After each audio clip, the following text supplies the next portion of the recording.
Hello and welcome to a brand new series where I share some of the best Easter eggs and details found in video games, with the only rule being they can't have featured on this channel before. I mean, I say it's brand new, I've just combined the previous details and Easter egg series together, but you get what I mean. Basically, if you want new Easter eggs and details served directly to your subscription feed every single week, this is the place to be. So perhaps consider subscribing. Anyway, without further delay, let's get started. Now recently, Goat Simulator 3 got a brand new DLC, in the form of Badlands Furry Road, a tongue-in-cheek parody of post-apocalyptic media like Fallout and Mad Max. As you might expect, the DLC is more of the same, as in it's completely mental, but that also means more Easter eggs. At this location on the map, you can find a man digging, though he doesn't seem to be getting very far. If we lick the man, something which I'd advise against in real life, we can see that his name is Stefan, which is pretty similar to Steve. Anyway, it's obvious that Stefan needs some help, and if you grab a jerry can from the nearby hut, you can speed things up a bit.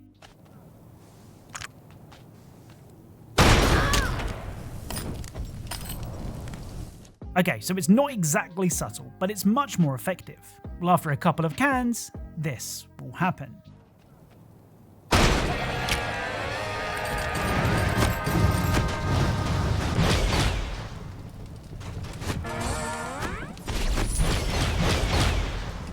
So you can dig so deep that you end up creating a portal that sucks things in and spits them out again.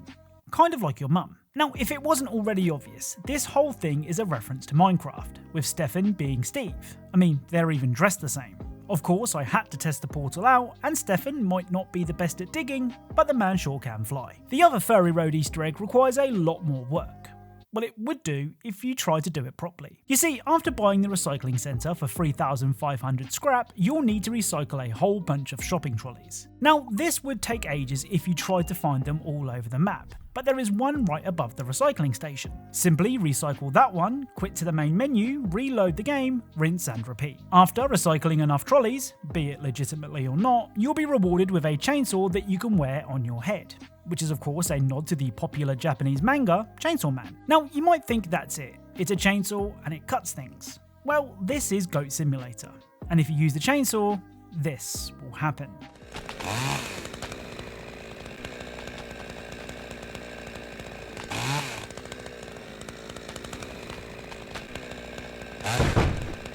So using the chainsaw will cause whatever you're cutting to become two smaller versions of that item. Now, I did try riding a really small motorbike, but the game just sort of breaks when you do, which is a shame. So one of the big features of zombies in this year's Call of Duty is Old Tessie.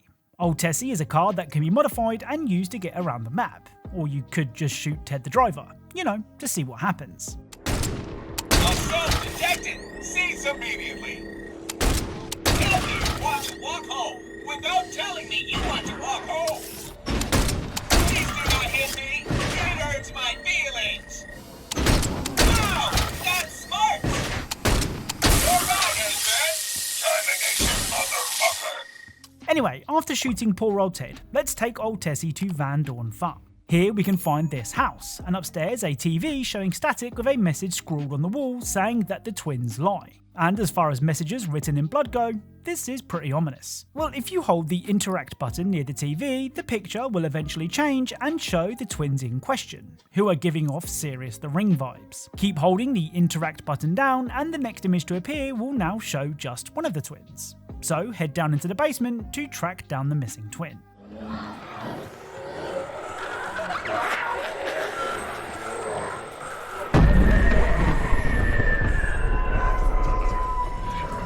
So the other twin can be found playing in the basement, and it's safe to say that she's seen better days. Now head back to the TV and interact with it again, until it shows an image where both the twins are gone. Now all you have to do is find them.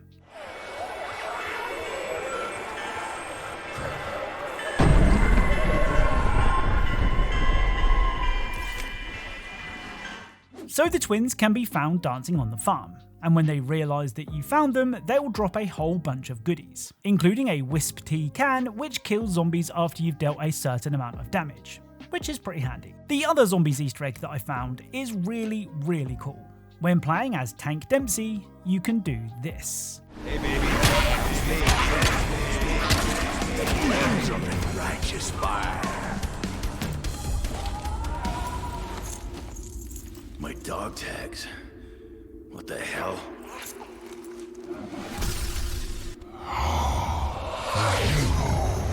This is what they called you. But that's not true, is it? Child! Deserter! War! So at the crashed rocket, you can find Dempsey's dog tags, and after picking them up, you're given a look at what made Dempsey the man he is today, which includes deserting his post and fighting a zombified version of Weaver. During this flashback, you even take on the role of a disciple, which can be used to fling zombies around. After playing as the disciple for a bit, you're kicked from the dream and return to the crashed rocket. And I think that's it. I mean, I'm not a COD Zombies expert, so I'm sure there is more to this story than meets the eye, but even with my limited knowledge, it's still a really cool Easter egg. Now, I've said before that I love games about digging. I love games about digging for resources and then using those resources to upgrade your tools. See, I did say that. Well, whilst it's not quite digging, I do get the same kind of kick when playing. My wife threw out my card collection, so I bought a dump to find them all. And yes, that is what the game is called. Now, as the name suggests, or just downright says, your job is to filter through piles of rubbish to find the cards that your wife threw out. Some of these cards feature popular streamers, and you know what that means. That means that our friend Queso makes an appearance too. Don't forget to use my code CAP to get 10% off the queso flavour at GamerSupps, which is probably my favourite flavour right now. Anyway, it's not just cards that can be found in the piles of rubbish. You can also find things like a YouTube play button, a Nintendo Switch 2, this hamster thing, which Freddy said is a reference to a meme, but I've personally never seen it before, and finally the Holy Grail, Half-Life 3. Now, I don't know if it's an unwritten video game developer rule, but I'm pretty sure that if a game features a haunted house, it's obliged to include a reference to The Shining. And that's what happens in Kill It With Fire 2. At Artois Manor, you can find the familiar sight of the carpet from The Shining. I mean, granted, it's not a one-to-one recreation, but it's close enough. To further hammer the reference home, you can also find a trike, which is a nod to the trike that Danny rides in the movie. So far, so normal. Well, normal for a video game referencing The Shining anyway. Well, if you turn your back on the trike, this will happen.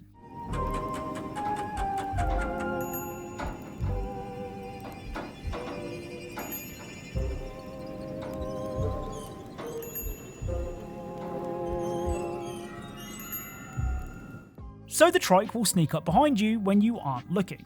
Sort of like a much less creepier version of the Weeping Angels from Doctor Who, but you know, on wheels. And what makes this particularly creepy is that when your back is turned, you can hear the wheels squeaking as it gets closer.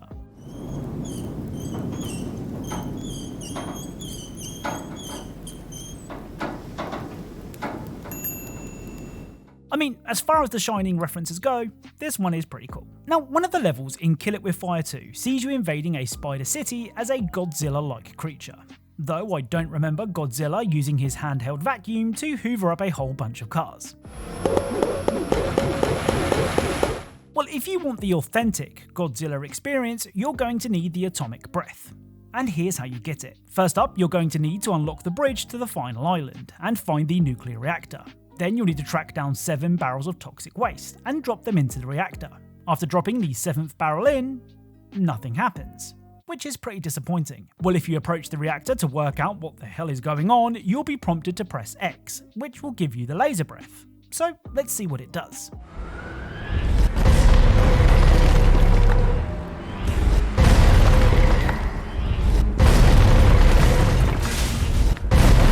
So the laser breath is basically Godzilla's atomic breath, and after unlocking it, it's yours to use whenever you want, which is really cool. Oh, and another weapon that's cool, but not quite laser breath cool, is the newspaper. Whenever you score a kill with the newspaper, a newspaper front page will appear on the screen, and some of them are pretty funny. Here are just a couple of my favourites.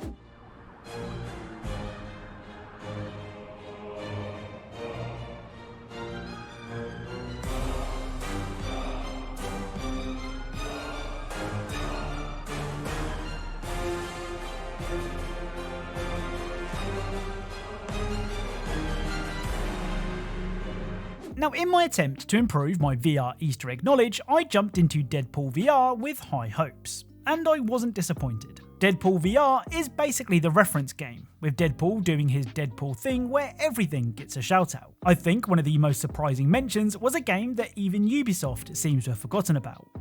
The Prince of Persia would be proud. Well, not only does he reference brilliant games, but he also references brilliantly bad movies. When you first meet Lady Deathstrike, this will happen. To show my gratitude, a painful death.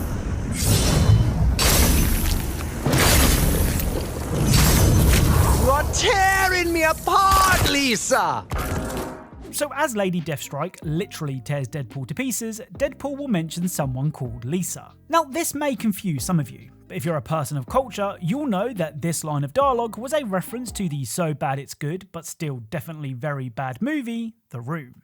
You are tearing me apart, Lisa! Another reference can be heard from someone that isn't Deadpool, which makes for a nice change. When speaking to a dead samurai, they will say this. I decided early in life to become Emperor of the Brigands, and at a young age I took up the sail and the anchor and captained a great ship, conquering island after island on the Grand Line with my outfit of merry and powerful friends. Together, we sought to conquer all who stood on our way as we journeyed towards the one thing that would make me Emperor of the Brigands.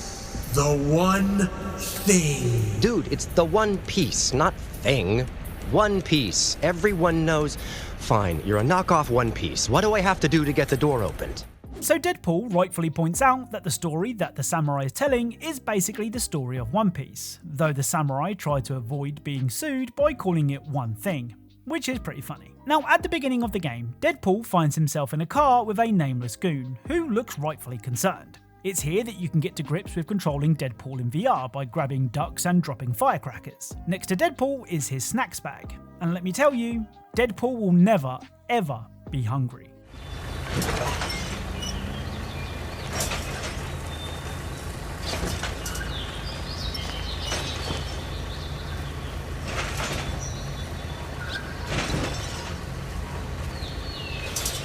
So Deadpool's snack bag is never ending, and I really mean never ending. I don't know about you, but I really want one. Now, do you remember the time that Fortnite punished players for emoting by launching them off a cliff? I mean, even if you don't, I remember it and I thought it was really funny. I'm a savage. Yeah. Classy. Now, the reason I bring this up is because in the latest Fortnite season, you can find another sign telling you not to do something. Wonkyland is a theme park full of roller coasters, food stands, and wacky waving inflatable arm flailing tube men. But there is also this patch of grass, with a very clear warning to keep off it. Now, for a lot of Fortnite players, not touching grass is easy, so this shouldn't be a problem. But in the interest of science, let's step on the grass and see what happens.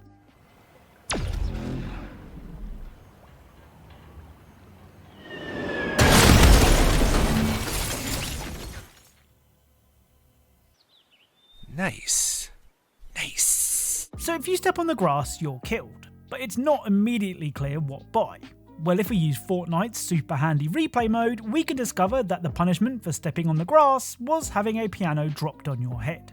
And personally, I think this is brilliant. Now, over the past weekend, Peak held its very first concert starring Canadian rapper BB No Money. Despite not being familiar with Mr. No Money's songs, I always think this sort of thing is cool, especially if you're a fan of the person's music. Anyway, the BB No Money concert wasn't just a random celebrity tie-in.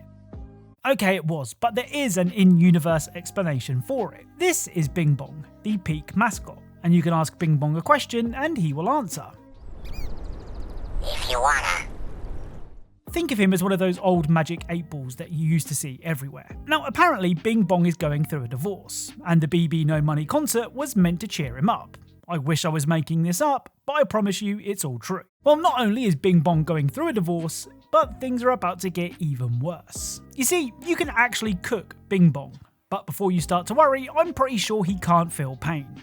Or at least, I hope he can't. Anyway, here we have cooked Bing Bong, who sounds the same as regular Bing Bong. Next up is Well Done Bing Bong, who sounds much creepier.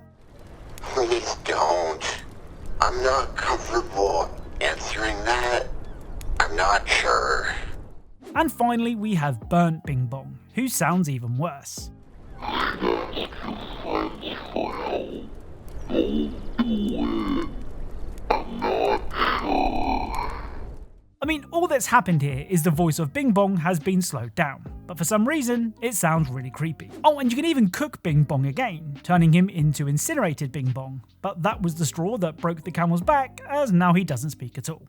Still, I'm sure it's nothing that a concert can't sort out. So I love it when games let you do something, but don't tell you how to do it. What I mean by that is, a game tells you to press a button, but there is another button that can be pressed which gives you a different result. The game just doesn't mention it. One such moment can be found in Wolfenstein 2. When visiting Papa Joe's diner, in the now German-controlled America, a guard walks in and orders a strawberry milkshake. After some small talk, the guard asks to see BJ's papers, and then begins to interrogate him on his documents. Before BJ's cover is blown, the guard is called elsewhere, but as he's leaving, he spots the wanted posters and realises who BJ is. Mein Gott. Oh mein Gott, das bist du. Das bist du. It's a really cool scene, but there is a way to stop the guard putting 2 and 2 together. When asked for your papers, if you press the melee button, this will happen instead. Now you. Show me your identification papers. Please.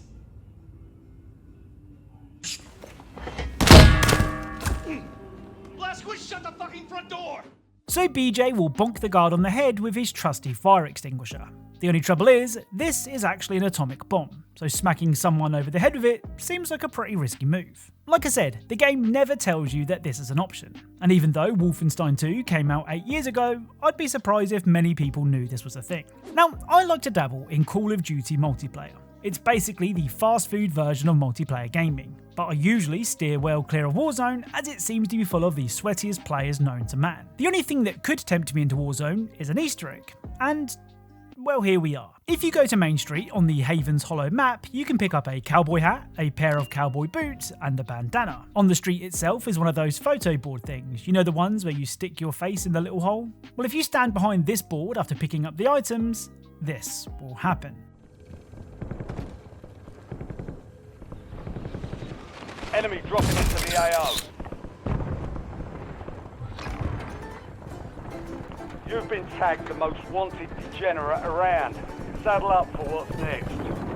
So, after having your photo taken, the game will be given a Wild West style filter, and you'll become wanted by the sheriff. That means you have to survive for 3 minutes whilst a fellow player hunts you down, with kills against other players reducing that time. After lasting for 3 minutes, which depending on your age can be pretty tough, you'll be given a special care package containing perks, guns, and other gear, along with a special emblem, which, if I'm honest, isn't very special. Now, this next Easter egg is from a mobile game that I'd never heard of before, but it was recommended by a subscriber, and if I'm being completely honest, I think it will look great in the thumbnail. In Lethal Love, you can find 5 notes at various different locations, and after picking up the 5th note, your normal looking schoolgirl, well, normal for the game anyway, will turn into this.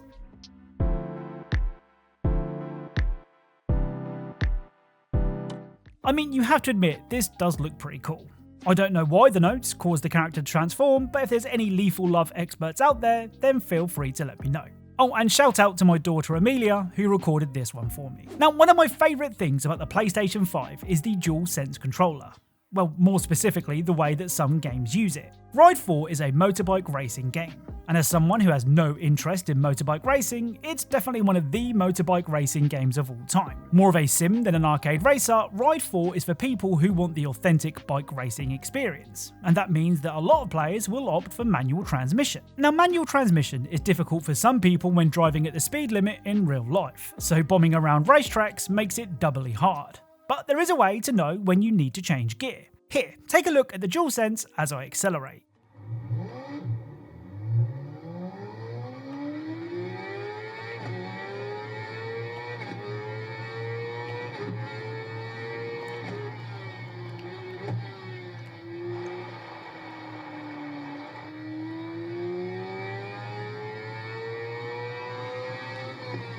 So the lights on the DualSense will change as I increase in speed, eventually flashing red and white as the bike redlines, meaning it's time to change gear. I mean, I doubt that people will be taking their eyes off the road to watch their controller, but I still think it's a really nice touch. Now, if I was to say Desert Island in a video game, what Easter egg do you think you'll find? No, it's not the girl from Hades 2, get your mind out the gutter. You see, there is a desert island in the Rally Challenge expansion in Horizon 5, but there is no way to reach it.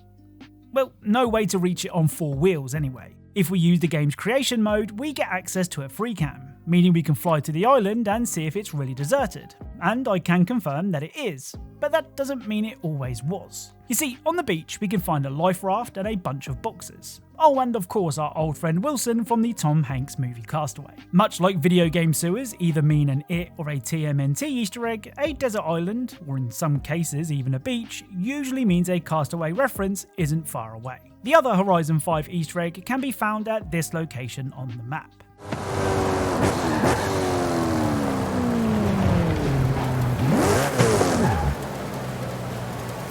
So this mural is a tribute to former Playground Games lead engineer Tom Galton, who sadly passed away in 2022. So Dispatch is my game of the year.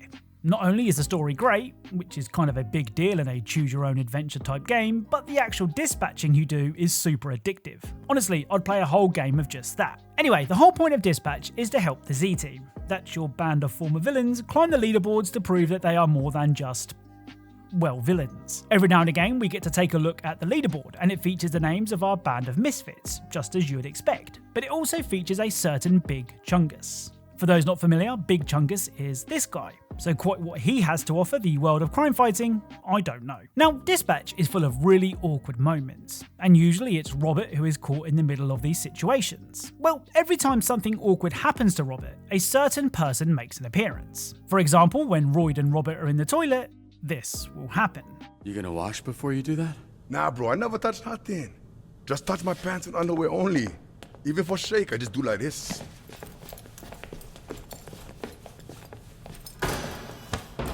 So as Royd is explaining that he doesn't have to hold it, and it is exactly what you think it is, this superhero walks in. When the Z-Team plays a prank on Robert by messing with his computer, the green guy is seen again.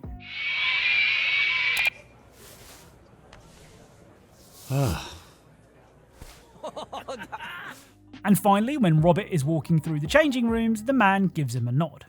Okay, so that one isn't particularly awkward, but you get what I mean. Now, his appearances at the worst possible moment do make me wonder if that's his power. I mean, Embarrassment Man isn't a particularly catchy name, but who knows. The final Dispatch Easter egg is my favourite of the bunch. Towards the end of the game, Toxic will ask Mecha Man for the Astral Pulse. And if you're feeling particularly brave, you can say this. If you want it, come and claim it. What a fucking dork. Wait, why am I a dork? Oh, you're telling me you're not referencing? Who says claim? I do, motherfucker. I'm not referencing shit. That's a Mecha Man original. So Toxic will call Robert a dork for referencing something, with the keyword that bothers Toxic being claim. But I genuinely don't think Robert knows what he's supposed to be referencing. Well, Toxic thinks that Robert is referencing this scene from The Lord of the Rings. If you want him, come and claim him. Right, let's begin today's video with a Back to the Future Easter egg that might just be the best Back to the Future Easter egg ever. You see, in Fortnite's attempts to cross over with just about everything ever made ever, you can now find a DeLorean in Back to the Future. And if you followed this channel for any amount of time, you'll know that this is nothing we haven't seen hundreds of times before. Well, what makes the Fortnite DeLorean so special is that you can actually drive this one. Now, this is obviously cool, but what happens when you reach 88 miles per hour makes it even cooler.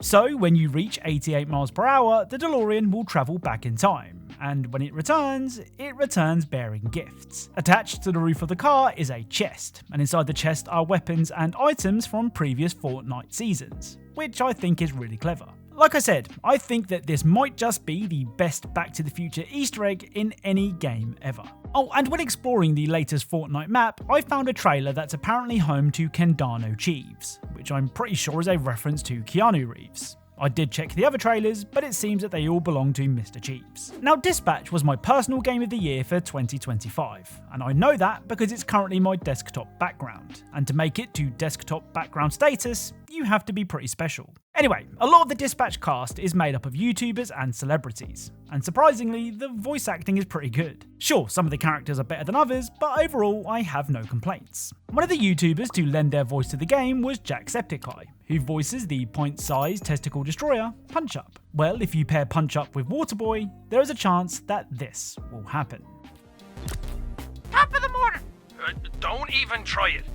So that was a reference to Jack's YouTube intro where he says this. Top of the morning to you ladies, my name is Jacksepticeye! Now, something that I love about Dispatch are the minor changes that can only be noticed on multiple playthroughs. Of course, that's kind of the whole point of a choose-your-own-adventure game, but it doesn't make it any less fun to spot those changes. One of the more subtle differences can be seen when you first meet Phenomenon. You see, the phenomenal one is dating Blonde Blazer, but Robert isn't aware of this when given the option to lean in for a kiss with Blazer right at the beginning of the game. Well, if you didn't lean in, then the music that plays when you first see Phenomenon will sound like this. Blonde Blazer.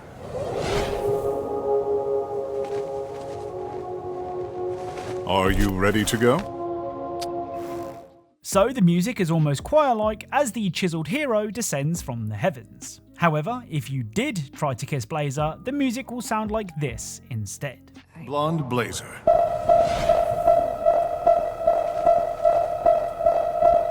Are you ready to go? So, because you kissed his girlfriend, the music is now much more sinister, making Phenomenon appear pretty damn scary. Like I said, the game is full of moments like this, but this is definitely one of the cooler examples. Oh, and did you notice that if you read Robert's employee number backwards, it says boobies? I know I'm an adult and I shouldn't really find this funny, but come on, it says boobies. Now, I've said before that one of my favourite things about the PlayStation 5 is the DualSense controller.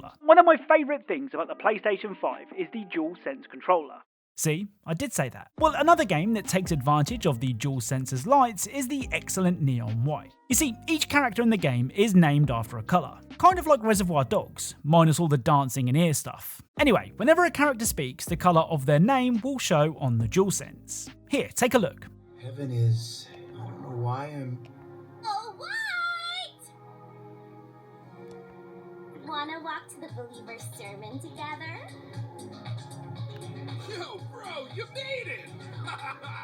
Again, it's such a simple thing to do, but I always like it when developers make use of the DualSense technology, regardless of how minor it may be.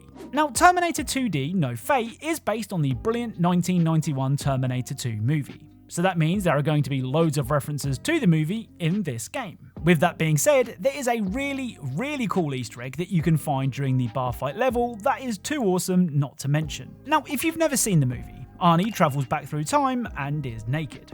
In the need of clothes, he heads to a bar where he politely asks for a gentleman's attire. And of course, the gentleman declines and a bar brawl ensues. Now, the song that's playing during this scene is Dwight Yoakam's Guitar and Cadillacs, and that song can be heard in-game. Now his guitars, Cadillacs, hillbilly music. I mean, it's a catchy song, but it's not exactly a bar brawl song, is it? Well, if you smash the nearby jukebox, the music will change to something much more appropriate.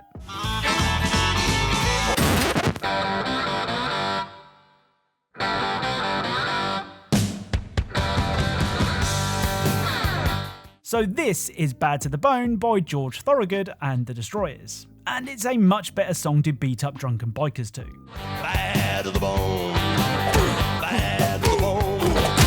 Now, this song wasn't chosen at random, despite fitting the vibes perfectly. You see, this is the same song heard after Arnie has managed to secure his clothes, his boots, and his motorcycle.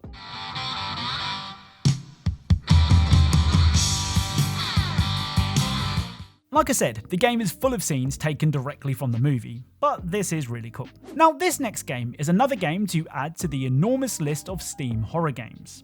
But this one has a pretty clever twist. In Deadcam, you're being hunted by a possessed woman. So far, so normal.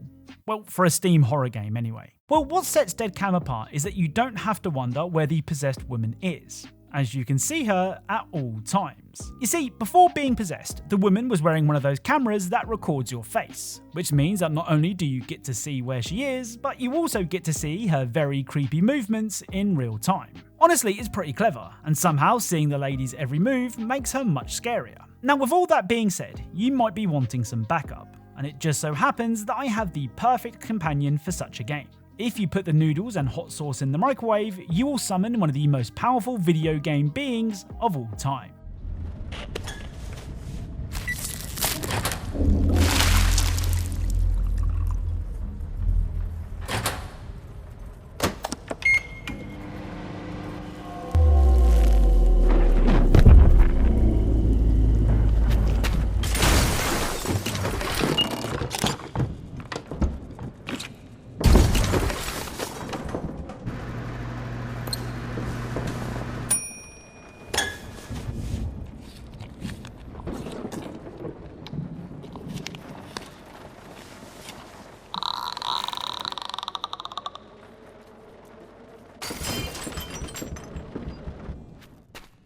Okay, so I may have oversold him a little bit, but the promise of freshly microwaved noodles was enough to summon Twitch streamer Queso. And you know what that means? That means don't forget to use code CAP at GamerSupps where you'll get 10% off every order that you make ever. This even includes Queso's nuclear bombsicle flavour, which I can personally guarantee doesn't taste like noodles and won't summon Queso. Scan the QR code on screen or click the link in the description to order yours today. Anyway, after eating his noodles, Queso will retreat to the basement, where he will sit for the rest of the game. Which, to be fair, isn't a bad idea. Now, if I'm honest, I've known about this next Easter egg since the game released, but I just didn't want to have to play the campaign to record it. I mean, the Battlefield 6 campaign isn't awful, it's just that it's pretty meh. Anyway, during Mission 5 inside one of the tents, you can find this.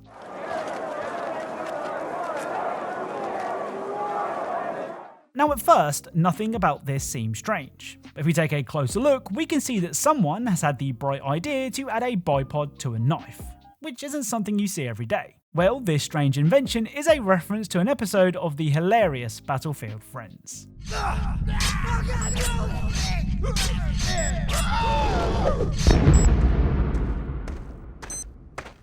Hey, thanks for the spot. I just unlocked the bipod on my knife. Whoa. The other Easter eggs that I found in Battlefield 6 can be seen in multiplayer, and more specifically the Eastwood map. First up, near the A capture point, you can find this.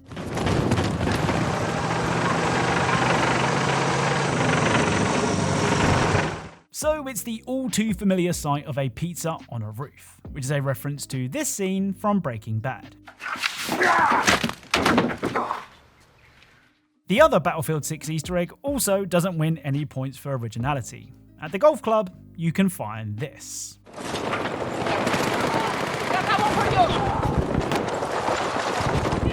So it's a tricycle, which on its own isn't that special. But if we take a look at the carpet that this tricycle is sitting on, we can see that it's the same carpet seen in The Shining.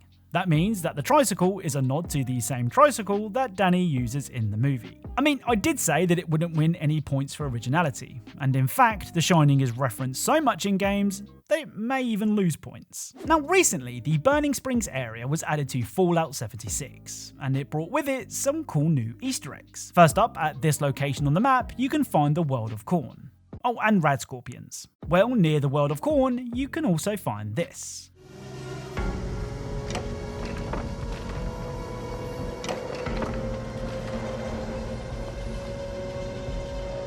Now, perhaps I'm reading too much into this, but I'm pretty sure that this is a Portal reference. You see, the hard hat on the left is blue, and the hard hat on the right is orange, which are the same colours as the portals in, well, Portal. Couple that with the fact that the first corpse dived into the toilet head first, and the corpse in the second toilet is coming out head first, only makes this more of a reference in my eyes. I mean, I could be wrong, so let me know what you think. Now, given that you're exploring a nuclear wasteland, you're going to find some strange looking creatures. I mean, I don't know if you're aware, but scorpions don't usually look like this. Well, even with that in mind, I'm not sure I can explain this next find.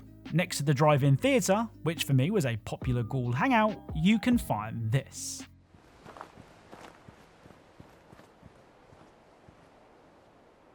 So it's a really, really big foot. But I can't think of a Fallout creature that has feet like this. In fact, the only thing that I can think of is, well, Bigfoot. I mean, you might argue that it belongs to a super mutant behemoth, but I'm pretty sure the feet of the behemoth don't match up to this print. Now, the prints stop here, and I haven't been able to find any more on my journeys, but if you have any theories as to who or what these prints belong to, then let me know in the comments. Up next is the floor above, which is another Spot the Anomaly game, but with a twist. You see, in the floor above, you're tied to a chair, which means that you're unable to move, no matter what you might see. And believe me, you're going to see some things that make you want to move.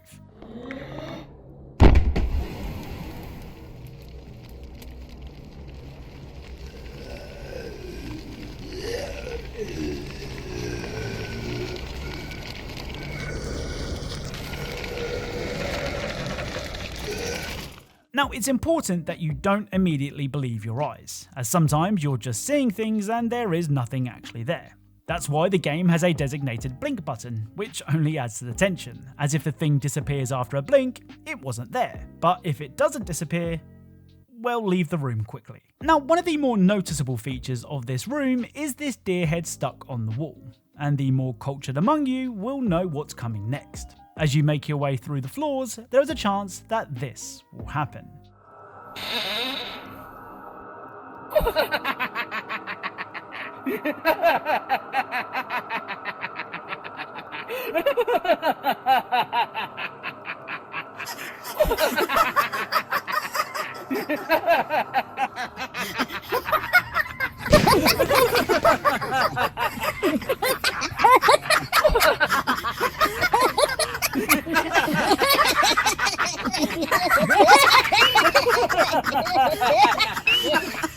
So I'm guessing that a lot of you knew that was going to happen, but the laughing deer head is a reference to this scene from The Evil Dead.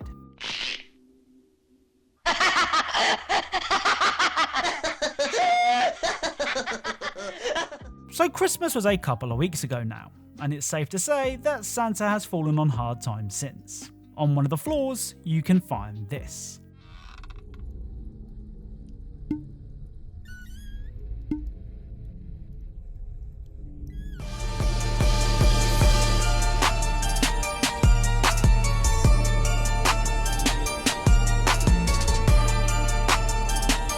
So times are so tough for Santa that he's resorted to twerking, and if I must say, the man sure can throw it back. Now, I tried blinking to see if this was actually happening, and when I did, something much funnier happened.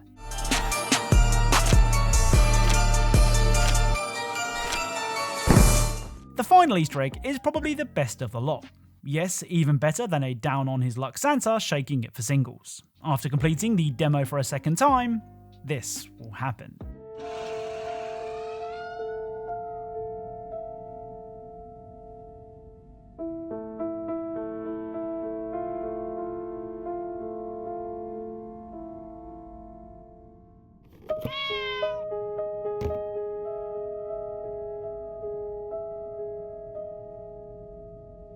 Hey, you're not Morty.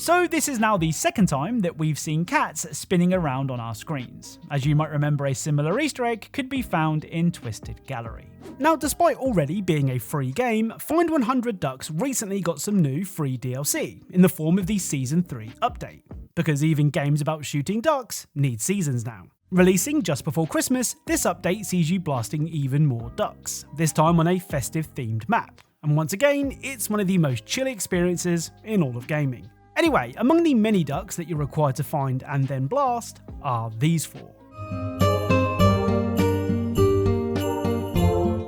So these ducks are a reference to the boys from South Park, and unlike the American Truck Simulator Easter egg that we covered before, the developers have been nice to Cartman and not made his duck massive. Oh, and I did shoot the Kenny duck hoping for something to happen, but nope, he just dies. Oh my god! They killed Kenny!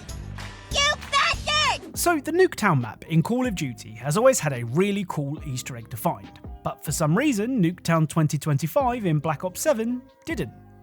Well, that was until now. As part of the game's latest season, because even games about shooting people need seasons now, Treyarch have finally added the Nuketown Easter egg to the game, just the 4 months after the game's release. Now, to activate this Easter egg, you once again have to shoot the heads off all the mannequins on the map in under 2 minutes. I mean, that may sound tough to some of you, but I did it first try, even though I struggled to hit a standing target, so you should be fine.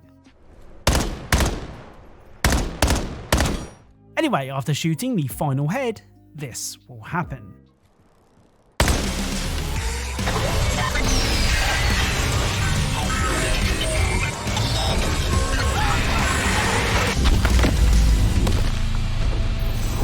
Stalemate. Find another way. Now, I don't know if it's just me, but this giant mannequin reminds me of Liberty Prime from a couple of the Fallout games. And of course, COD did team up with Fallout, but I'm guessing this is just a coincidence. Still, you have to admit, it's a pretty impressive Easter egg, even if it is a little late. Now, because Terminator 2D is based on the film, you're going to see a lot of the scenes from the movie in the game. But I wanted to mention a couple in particular that I thought were really cool. The first one is a real blink and you'll miss it moment, and doesn't actually reference Terminator 2, which makes everything I just said pointless. Anyway, during this iconic chase section, the scenery is passing by at a pretty fast pace. But if we pause right here, we can spot the Big Jeff's Burgers mascot standing proudly outside of Big Jeff's. I mean, where else would he be? Well, next to the mascot is a moped, which is the same moped that Sarah Connor parked out front of the restaurant during Terminator 1. Guard it for me, Big Bands. The other movie reference can be found during Mission 11. Here you need to run from the T-1000, all the while making sure that John doesn't stray too far. Well, during this exciting chase, if you take the moment to rest, you can see this.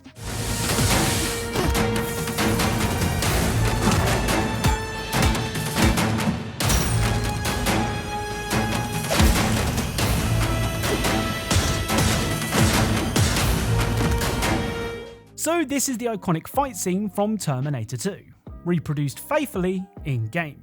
Like I said, you do kind of expect this from a game based on the movie, but I still think it's really cool. Oh, and if you're struggling with some of the game's more difficult levels, you'll be pleased to know that Terminator 2D does have cheats. And get this, you don't have to pay for them, though you do need to complete the game on very hard mode first. However, if you go to the game's options menu and flick the CRT shader on and off a few times, this will happen. Access granted. So I don't know why, but flicking the CRT on and off will eventually give you access to the game's cheat menu, which includes things like infinite health, infinite continues, and infinite pipe bombs. Now, Atomfall is a game that provided us with a lot of Easter eggs when it released just over a year ago, but it's a game that I've been meaning to go back to so that I could mop up anything that I missed. And well, here we are. First up is a simple piece of advice that many of you will have heard before, and if you haven't heard it, you might have learned the hard way. At this location on the map, you can find a minecart that says don't dig straight down, which is of course the advice given to every Minecraft player ever. The next reference isn't anywhere near as recognisable. At this location on the map, you can find this.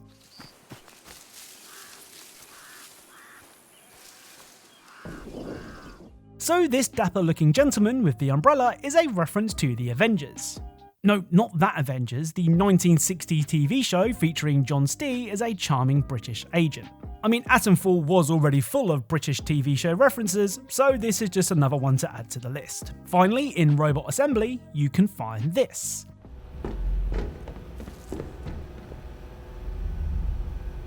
So this is of course a nod to the Transformers, but given the glowing red eyes, we could be looking at a Decepticon in Atomfall. As far as I'm aware, there's no way to reach the bot, so we won't be rolling out anytime soon. Now, despite saying there wasn't much actual game in the High on Knife DLC for High on Life, granted there isn't much actual game here. See, I did say that. There are plenty of Easter eggs and secrets to share. but none are as in-depth as what's coming next. You see, Toxo, that's the guy with the mother of all belly buttons, needs your help cleaning his behind. And to get access to what I'm guessing is a rather large behind, you need to enter a cave. That is, well, behind him. And when you do, this will happen.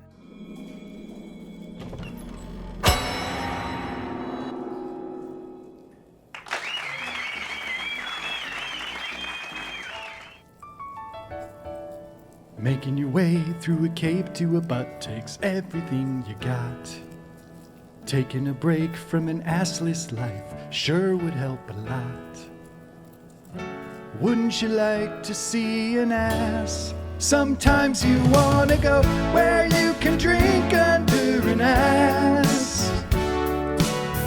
And it's a parody of Cheers. Sorry that last part didn't rhyme, just wanted to mention Cheers. Just making sure you know this is a Cheers parody. Also Frasier's in this one too. We didn't even ask, we're just using Frasier illegally. What the fuck are we looking at? So this is a brilliant reference to the classic TV show Cheers, with all the slugs in the bar a reference to characters from the show. You wanna go where everybody knows your name. Kelsey Grammer, aka Fraser, is the only actual human in the bar, and to be honest, I don't know why. Anyway, there's loads of dialogue and interactions that can be heard at the bar, far too many to show here, but if you're a fan of the show, then this place is a must visit. You know, a man who listens is very attractive to most women. Sorry, Cyan. Can you repeat that? She says guys gotta glisten nowadays if they wanna get chicks. Sheesh. You got any baby oil I could rub on myself then, Zam? Oh, and seeing as this DLC is all about your knife, when you finally complete it, you'll get to hear Knifey's opinion on the people that made the DLC. And in typical Knifey fashion, he doesn't have many nice things to say. Here are just a few of my favourite examples. Mikey Spano, what a dickhead. I'm making a vow to kill you for real. In real life, I'll do it. I'll become real and kill you. Keep one eye open, mate. Matty Stutterman, didn't I see your name in the God of War credits? That game made a lot more money than this. Why'd you come back here, moron? Tom Englehart, lead animator. Nice jiggle physics on Toxo's ass. Was that you? Really lovely stuff, very lived in. Colby Wall. Oh, so you think modeling an alien's anal cavity makes you an artist? Yeah, sure, let's ask Michelangelo what he thinks about that. Rob Fink, character artist. Yeah, you're a character, alright. Sorry, I don't know, I'm running out of stuff to say. There's too many people. So after giving Crazy Dave the all clear in the last episode, it's once again time to do our bit for humanity and separate the living from the still living but not for long. Our first person of interest is someone that I'm betting a lot of you are getting tired of seeing. Next survivor.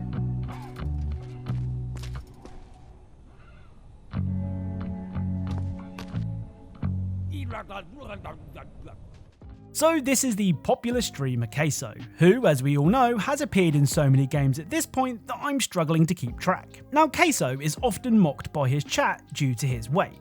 And whilst that's all in good fun, if you check Queso's backpack, you can find enough food to feed a small town. Or one very hungry Queso. Though I will say there is one thing missing from Queso's stash, and that's Queso's very own Nuclear Bombsicle Gamer Subs, which is one of my favourite Gamer Subs flavours. If you scan the QR code on screen or check the link in the description, you'll get 10% off your order and any order going forward. Or if you don't want to spend any money, you can just grab yourself some free samples, something that 232 of you did last month. Anyway, it's not just Queso who is seeking shelter during a zombie apocalypse. The original 4 survivors of Dead by Daylight can also be found in the game. Now, I wouldn't call this an Easter egg, more of a collaboration, but it's still cool to see the original 4 getting their time in the spotlight. Up next are more Easter eggs from Mobile Racer Car Parking Multiplayer, which I can confirm definitely does let you park cars. First up, at this location on the map, you can find this.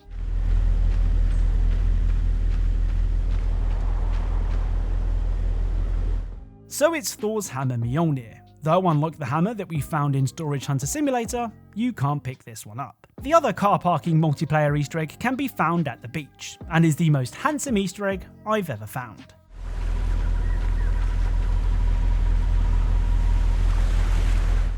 So it's a sand sculpture of handsome Squidward from SpongeBob. I'm sure there's plenty more to find in Car Parky multiplayer, so if you know of something that I haven't shared, then let me know in the comments. Now, there's a chance that a lot of you won't have heard of this next game. I mean, it's Obscure. No, seriously, that's the name of the game. Obscure 2 is a PlayStation 2 survival horror game that sees you playing as a group of teens, each with different skills and weaknesses. Now, all jokes aside, I actually hadn't heard of Obscure until I learnt of this next detail. If you're a fan of survival horror games, particularly early 2000s survival horror games, there is a lot to like here. Now, one of the characters that you can play as is Amy, who is described as a smart young woman who can exploit her looks to get what she wants. She's also a lady that wears her underwear really high, as seen here. Well, later in the story, one of the survivors from the first game takes Amy hostage and says something very creepy. Shannon, come into my arms so I can tear you apart. Quick, over here! Check on the blonde. I wasn't too gentle with her. Ugh! What did you do to her, you bastard? Somebody please blow his freaking head off! I thought I taught you to respect women, Kenny. Now, I'm sure that you can guess what he's implying here, but perhaps you don't need to guess. You see, after defeating Kenny, it's not long until you take control of Amy again, except this time, her underwear is nowhere to be seen. So I think we're supposed to put 2 and 2 together to work out exactly what happened to Amy. If I'm honest, this is one of the darkest details I think I've ever covered. Right, let's end today's video with Water Park Simulator. Now, Water Park Simulator has quite a few cameos to find. I mean, you won't be surprised to learn that Queso's in the game, and he turns up just to steal your hot dogs.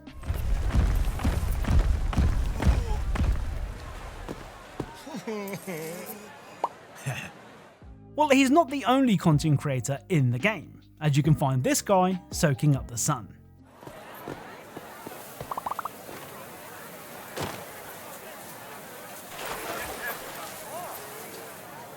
So admittedly, I haven't watched Markiplier recently, but I for sure don't remember him ever being this buff. Now, I literally just said that this series is all about Easter eggs that I've never shared before. So you'll probably be surprised to see Gears of War 4. I mean, Gears of War 4 released almost 10 years ago, and given that finding Easter eggs is sort of my thing, you would think that I had found everything there was to find in the roided up shooter.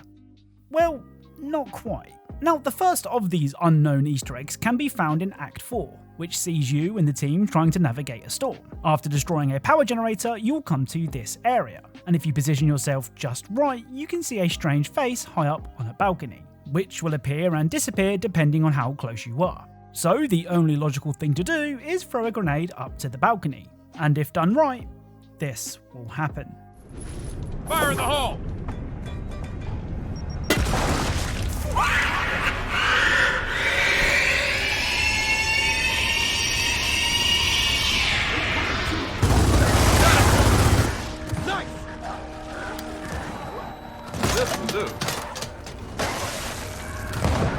So a previously locked door opens, allowing you to pick up the real gun, which looks pretty cool. Now, despite its name, the real gun is actually a paintball gun, which means you can have literal seconds of fun shooting it at the wall.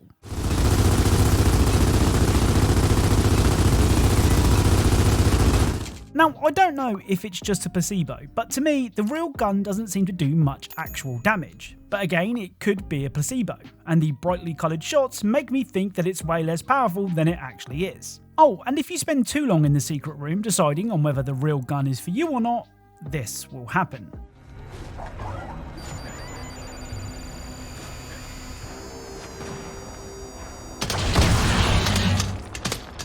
The other Gears 4 Easter egg is another Easter egg weapon, but this one takes a bit more work. During Act 3, you'll come to this room that's full of enemies. After clearing out the bad guys, you'll need to destroy all of the pods in the room, which is surprisingly satisfying. Now, you're probably thinking, this seems pretty easy. Well, it's about to get much more difficult. Sitting on a shelf, you can find a skull, and what you need to do is get the skull from one end of the room to the other. Now, of course, you can't just pick up the skull and walk it across the room. That would be too easy, so instead, you have to shoot the skull across the room. I mean, it is Gears of War after all. Now, the first time that I tried this, the skull got stuck in this pile of well, I don't know what this is, but the skull got stuck inside of it, so I had to reload the checkpoint and try again. Luckily, the second time went a lot smoother, and when the skull reaches its destination, a golden shotgun will appear behind the gate. This shotgun is called the Raging Buccaneer, and when you shoot it, this will happen.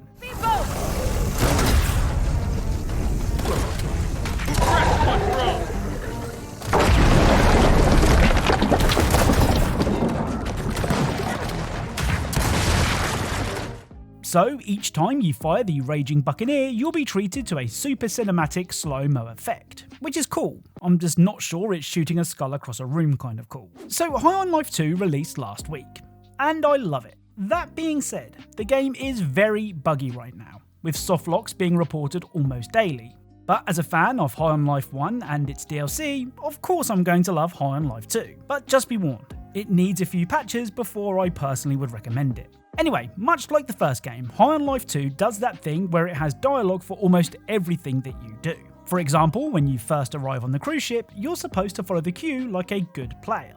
But you can also just walk through the railings, which I guess makes you a bad player. Well, it turns out if you land on one of these railings just right, it will shoot you forward at a much faster speed than normal. And if you make it to the end of the queue in double quick time, this will happen. Hello, esteemed guests. This is a long queue. Hey, you're not supposed to be here already. Are you speedrunning or something? This is crazy. How did you get here so fast? I don't like this. I don't like this at all. I'm gonna tell on you. So Suto will call you out for speedrunning, which I think is pretty funny. Next up, at the Bounty Hunters HQ, you can find several locked doors, which despite letting you press the button to open them, don't let you in. Well, there is one exception. If you go to this door and press the button a few times, this will happen.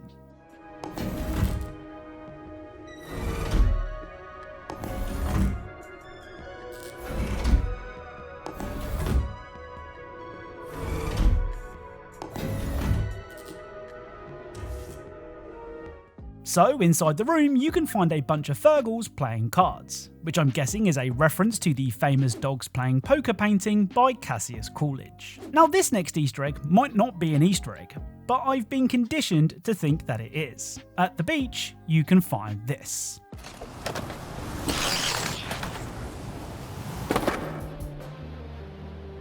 So on this out of the way patch of sand, I mean I wouldn't really call it an island, you can find a volleyball with, well, I don't know what's on the ball, but it's a volleyball with something on it, which reminds me of Wilson from Castaway. Like I said, I've been conditioned to think that every volleyball in any game ever is a reference to Wilson, so perhaps I'm reading into this one too much. Let me know what you think. The final High on Life 2 Easter egg is the best of the lot. When entering the Dark Forest area, it's very easy to get lost, with each doorway taking you to a different location. Well, when you first arrive at the forest, you need to go left and left again to find the toilet. Then head back out and go left, left and then right. If done correctly, then you'll find yourself here. Now leave the room and head right and make your way to the waterfall and enter the secret room behind it to find a hidden map. On the map you can see the letters LLL, RFRL, which are directions to the Easter egg that we're looking for. So head back to the forest and go left, left, right, forward, right and then finally left to find this.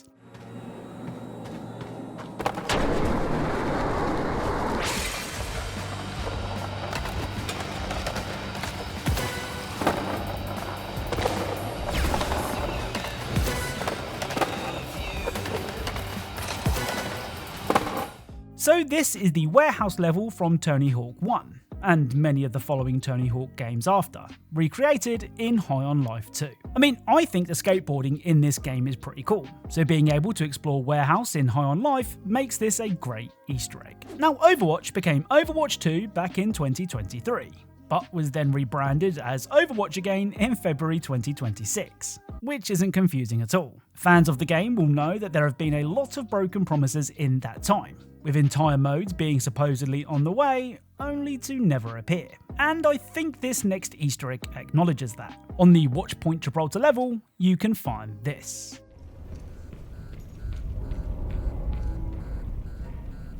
So this room is almost a one-to-one recreation of the This Is Fine meme. This is fine. Like I said, given the issues that Overwatch has had over the years, I think this is pretty funny. Now, I was recently playing Scarface The World Is Yours to record some gameplay for another video, and I found myself at the Babylon Club. Just like the movie, the club is lively.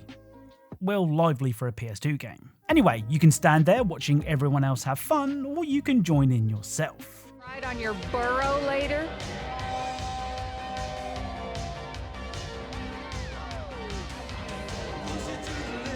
So stepping on the dance floor and pressing the aim button will cause Tony to dance in a very typical Tony way, which is brilliant. Now, you might have heard that Reanimal is made by the same guys that made Little Nightmares 1 and 2. So you might think that the Easter egg I found in the brilliant co-op horror game is a reference to one of those games. But it's not. Early on in the game, you gain the ability to blow up mines using spears, and as you might expect, these mines cause quite the explosion. Well, when you blow up the mine near the hotel, this will happen.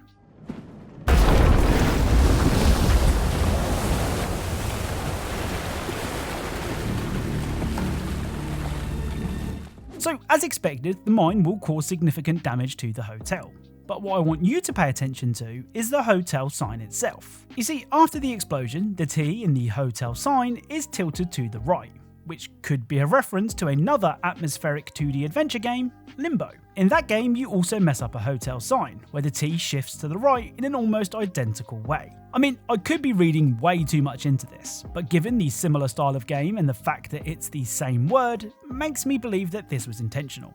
So let me know what you think. Now, I love it when a game lets you decide that you'd rather not enter an extremely creepy island and instead gives you the option to go home. And that's exactly what happens in Total Chaos. You see, when you arrive on the island, you can simply turn around, get back on the boat and go home, saving you a lot of trouble in the process.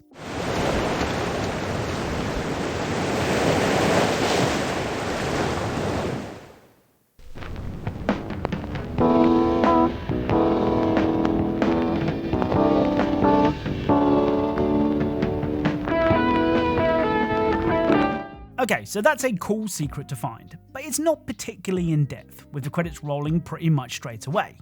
Well, that's where Metal Saga comes in. Metal Saga is a post-apocalyptic RPG where you command a tank, and if you don't command a tank, well then you're pretty much useless. Now, at the beginning of the game, your mum asks you if you want to live the glamorous life of a hunter or the more stable and secure life of a mechanic. Now, I thought that choosing mechanic would do what most other games do, as in the credits would roll and that would be it. Here's the thing, Metal Saga goes the extra mile and shows you exactly what your life would be like if you did choose to be a mechanic.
Now you might be wondering how I came to learn of this brilliant secret ending, given that Metal Saga didn't even release here in the UK. Well, the story behind that is really cool. You see, I've been posting reels on Facebook, and one of the developers of Metal Saga watched one of them and then commented about this ending, but he didn't give much away.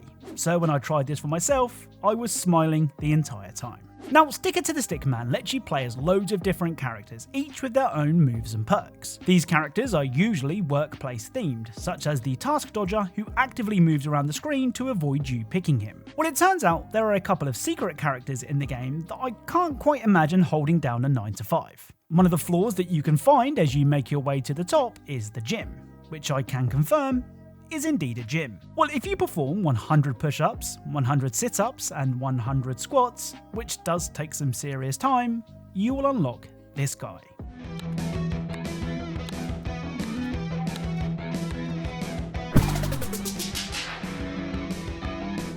So your reward for all that effort is Saitama, better known as One Punch Man. Now, if you're not familiar with One Punch Man, then you might be wondering why you had to do all those exercises just to play as him. Well, that's because Saitama's workout routine consists of 100 push-ups, 100 sit-ups, 100 squats, and a 10-kilometer run every single day, which I'm guessing also takes some serious time. The other secret character is even cooler. In the game's overworld, you can find and destroy 5 cardboard cutouts, and after destroying the 5th cutout, a phone icon will appear on the map. So let's pick it up and see what they have to say. You passed my cardboard CEO test. I have a new challenge for you. Okay, so a gravelly voiced stranger will demand that we take out 3 CEOs, which isn't difficult but does give you a 5-star wanted level, so it's best to handle this quickly. Anyway, after taking down the final CEO, this will happen.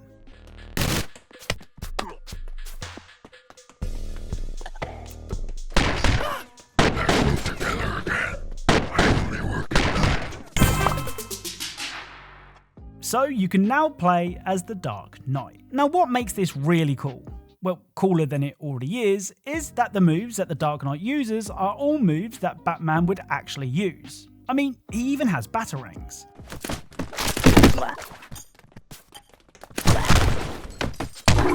He also has a move called Interrogate, which when used will cause the Dark Knight to say things like this.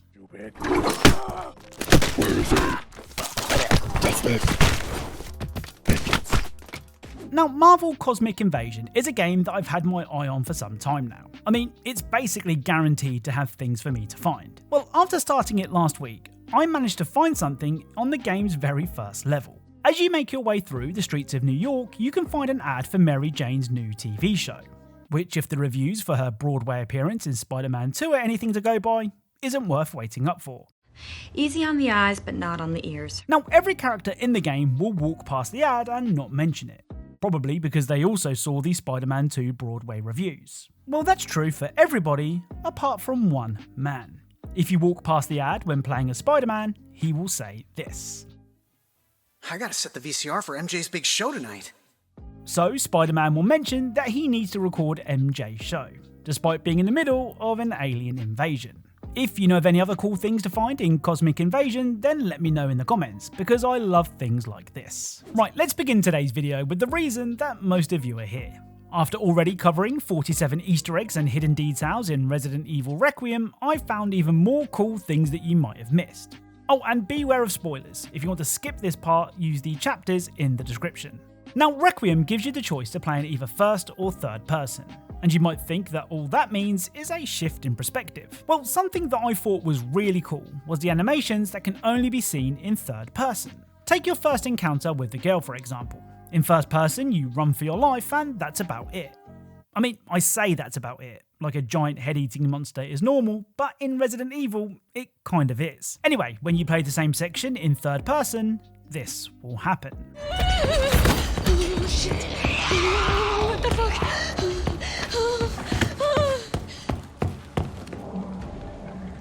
So to add to the panic, Grace will stumble and fall as she flees from the girl. It's a small detail that a lot of first-person only players would have definitely missed. Oh, and speaking of the girl, did you know that you can actually grab the screwdriver from the toolbox without alerting her? You see, you need to move this trolley to the other side of the room so that Grace can climb up and grab the screwdriver. Now I'm betting that most of you at the very least knocked off the tray, which then causes the girl to investigate. And if you somehow avoided dropping the tray, then you would have probably hit the trolley on one of the 2 bodies found in the room. Well, if you move very carefully, and if I'm honest, pretty awkwardly, then you can grab the screwdriver without the girl ever realising you were there, which is very handy on higher difficulties. Now Leon Kennedy is one stylish guy. I mean, he's at a point in his life that a zombie outbreak doesn't faze him. This nonchalant attitude is demonstrated best with the various one-liners and quips that he fires off after doing something particularly cool, which in the case of Leon, is basically all the time. Now of course, most of these lines of dialogue trigger as part of the story, but some of them are a little harder to hear. For example, when playing as Grace, you'll find a sign warning of construction ahead, which in the business is something called foreshadowing. Sure enough, in the next area, a zombie-controlled vehicle is driven towards Grace, and you need to shoot the driver, and if you're playing on Insanity, the motor, to stop it in its tracks. Well, if you let the vehicle get really, really close, and I mean right up to the van where you grab the body part from, when you visit the area with Leon, this will happen. Jeez, someone needs to work on their parking. Now, I spent a long time trying to record this dialogue and I couldn't work out what I was doing wrong. And the issue was I wasn't letting the vehicle get close enough. Given how specific the requirements are for this dialogue, it's very easy to miss. Another Leon one-liner can be heard after killing the singer in the bar.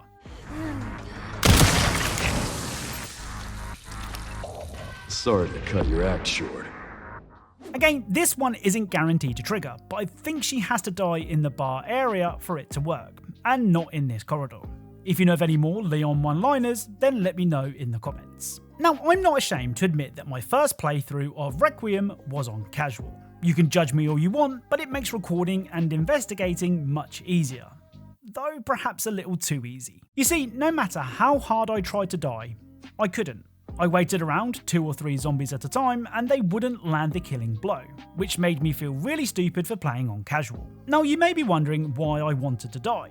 Well, that's because certain zombies in Requiem have special kill animations, and some of them are pretty brutal. For example, if the face-scrubbing maid lands the final blow, this will happen.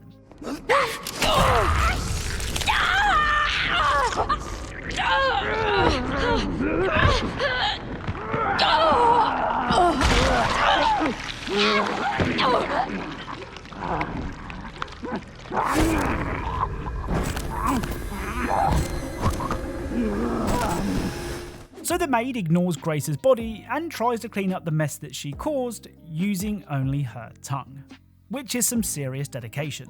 Next up, when killed by one of the nurses carrying a syringe, this will happen.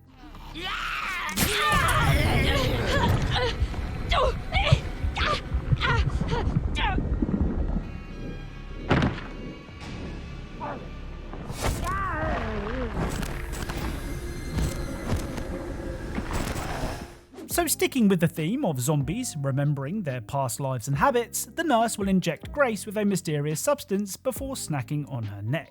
The final cool death animation can be seen when Grace is killed by the singer.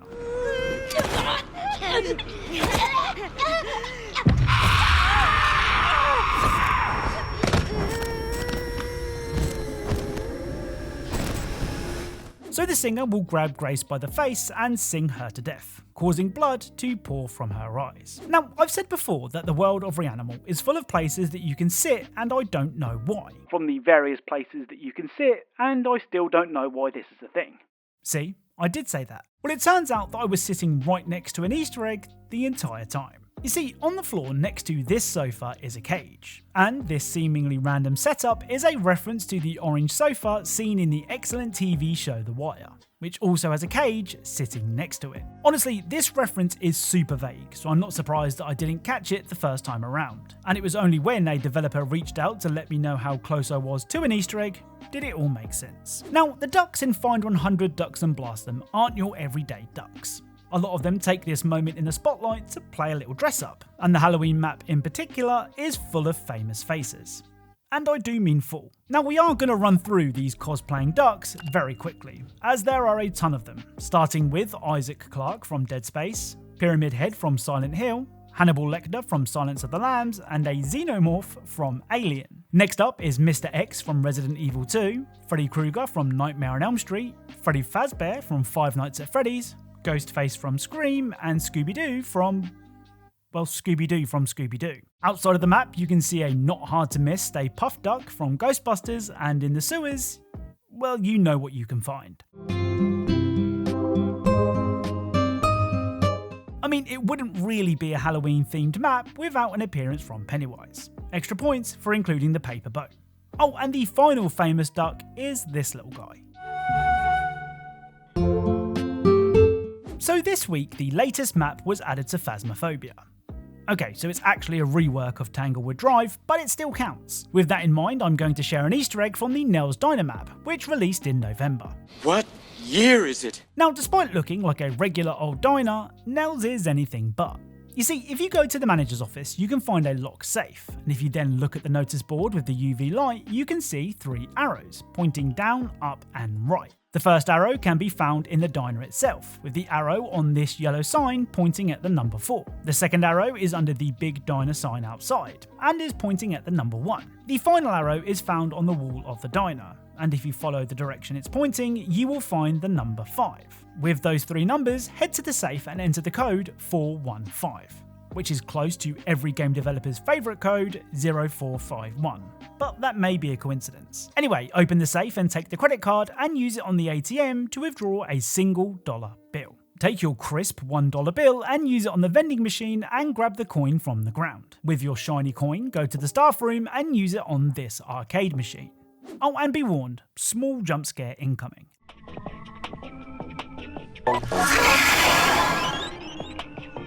Now, I know what you're thinking. You're thinking that you should really scan the QR code on screen to get yourself some gamer subs, which are a great sugar-free alternative to regular energy drinks. But you're also probably thinking, is that it? But wait! There's more! Well, if you head outside, you can find this.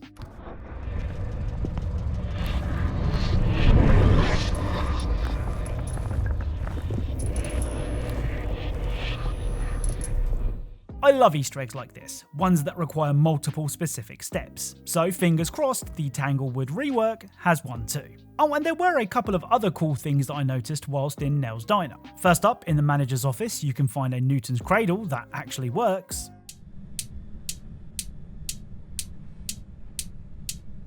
Also, you can pick up and throw eggs. I'm not sure why, but you can. Finally, in the lobby, you can find the words JoJo was here scratched into a desk. And if I'm not mistaken, that is a JoJo reference. Now, it's pretty rare that I play a demo and leave it wanting more.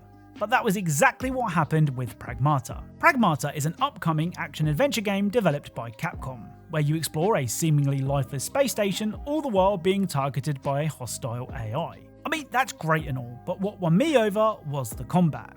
You see, gunfire does little to no damage to robots, and that's why Diana needs to hack the robots first so that you can hurt them. Well, I say Diana, you control the hacking attempt, and if I'm honest, that's what makes the combat so much fun. Anyway, the demo was so good that I played through it a second time, and a second playthrough gives you a new weapon. Well, if you pick this weapon up and then take a while to leave the room, this will happen. How the heck am I gonna get back to Earth? Hugh, I don't think you can get home from here. Because this is just the demo. So Diana will explain to Hugh that he won't be making it home just yet, as this is just a demo, which I think is brilliant. So in High on Life 2, you are a world famous bounty hunter, which means you of course have to hunt bounties. The only problem is that one of those bounties is your rebel sister, who is now a wanted criminal. Bounty. When you finally track Big Sis down, you are soon joined by a whole bunch of other bounty hunters who are keen to see you do your thing. But Lizzie is your sister, so of course you won't shoot her. Well, what happens if you do? I never thought that it would end this way. So the credits will roll, as it turns out that shooting your sister isn't acceptable. My favourite part about this secret ending are the photos that pop up showing what happens after choosing the dark side. which are pretty funny. Now, there are a lot of missable conversations that you can have in High on Life 2. Well, I say conversations, your character doesn't speak, so it's not exactly a conversation, but you get what I mean. Anyway, one of these conversations can be found outside of the mall, where a mysterious man offers you a proposition. I have a wonderful proposition for you. Do you see this box? There is a button on it. Should you press it, you will instantly receive 500 pesos. But somebody somewhere in the universe will die. Wow, seriously? I ask you, knowing what I've told you, will you press the button? So that seems simple enough. Press the button for 500 pesos, the only catch being that someone dies if you do. I mean, I like those odds, so let's press it and see what happens. No whammy, no whammy, no whammy! Very well. You have made your choice. As promised, here is your 500 pesos. And now, somebody random will die. Jesus Christ, I hope it was nobody we know. That would be terrible. So despite a brief scare that Jean was the person that we doomed, everything seems to be okay and we're now 500 pesos richer. Well, if you go back later on and speak to the man again, he raises the stakes. This time someone will once again die, but this time he will give you 1 million pesos. I mean, I pressed the button for 500 pesos, so this seems like a no-brainer. Why not? Wasn't that bad the first time. Okay, here's your 1 million pesos. And now somebody will die.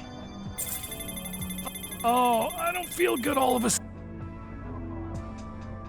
Goddamn, we need a doctor here, Stanton. Okay, so our luck ran out as Travis dies. Now the man does offer the chance to reverse the curse, but some of you may be more than happy with the 1 million pesos, but you can't leave the conversation with a dead gun. Oh my God, I'm alive! I'm alive! I promise I'll never do anything bad again. I promise. I learned my lesson. I promise. So if we've learned anything, it's that we probably shouldn't press the button anymore. But when we speak to him again, he offers 10 million pesos, which I'm not sure if you're aware is 10 times more than 1 million pesos. So of course I'm going to press it. I don't know. This button thing is really dangerous. But I also want to be rich. Press the button! Okay, here's 10 million pesos.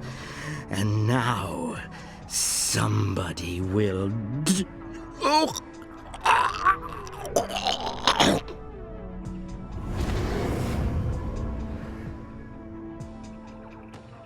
So that was a success. None of our guns died.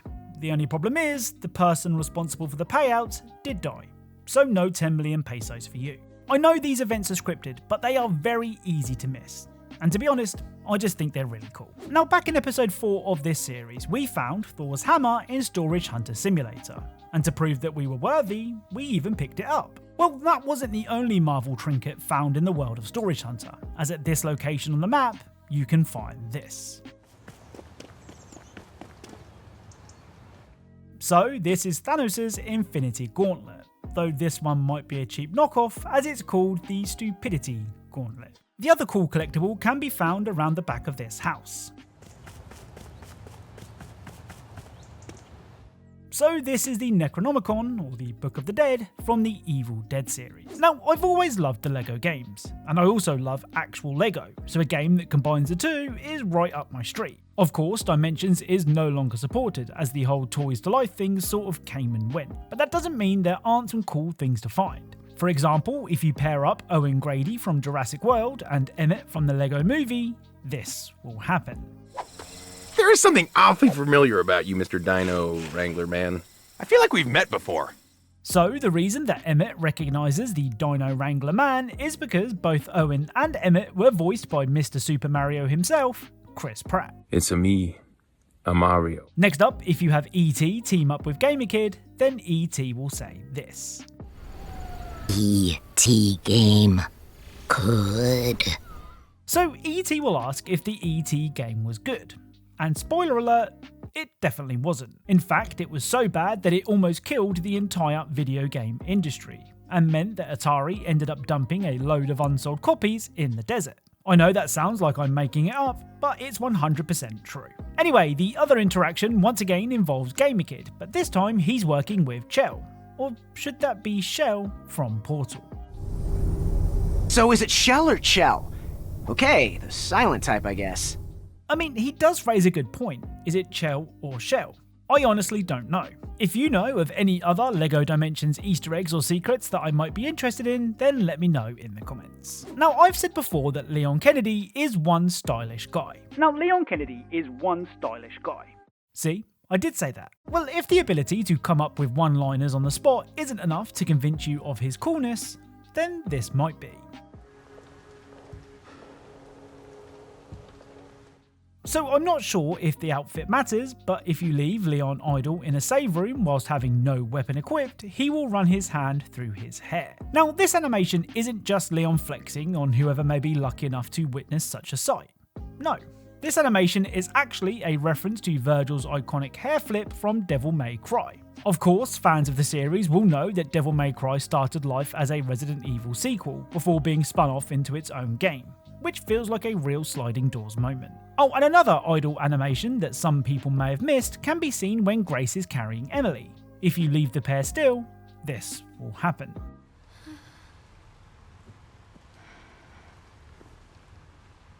So Grace will gently reassure Emily that everything is going to be okay with a pat on the back, which is a nice touch. Now, when Leon first arrives at the hospital, he will pick up a photo which features Victor Gideon and his team of medical experts looking all ominous. Well, I think that you actually meet and then dispose of every single person in this photo. Now, I won't detail them all here because you don't have all day. But the first doctor that you see with a chainsaw seems to be this guy from the photo. This doctor with the glasses is this guy.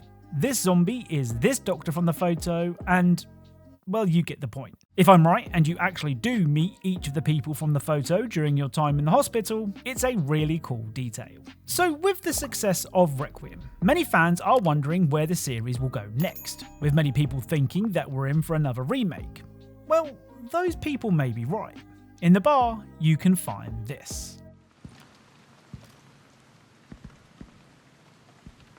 So among the various bottles, you can find one called Avanico, and if you rearrange those letters, you can spell out Veronica, as in Resident Evil Code Veronica. Whether or not Code Veronica is the game that we end up getting next remains to be seen, but I for one would love it if it was. Now, despite Requiem being a brilliant game, some people may long for the older style tank controls and fixed perspective from Resident Evil games of old.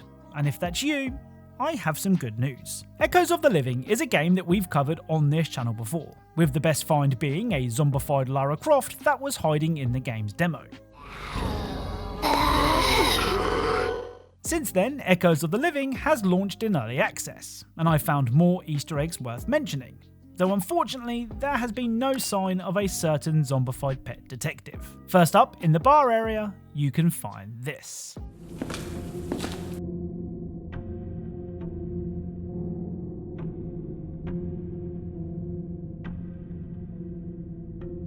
So you can find an abandoned sandwich with a note advising that if found, return to Joey Tribbiani. This is a reference to Joey from Friends and his love of all foods, and in particular, meatball sandwiches. Joey doesn't share food! The other reference actually pokes fun at a modern gaming trend.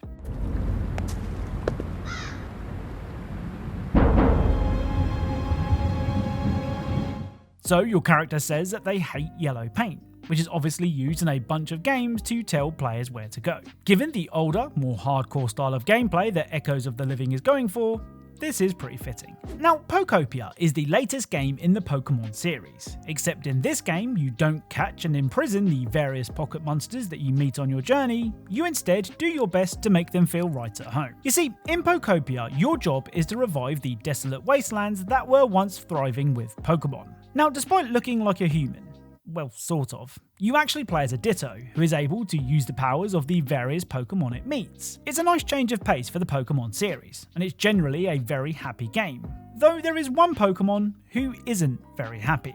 Near the starting area, you can find a gravestone on top of a hill. And if you plant 4 wildflower seeds, or just use Drilber's special move to dig up already grown wildflowers, you can create a new habitat called Grave with Flowers. And I can confirm, this is indeed a grave with flowers. Now it's just a matter of waiting until a Pokemon appears.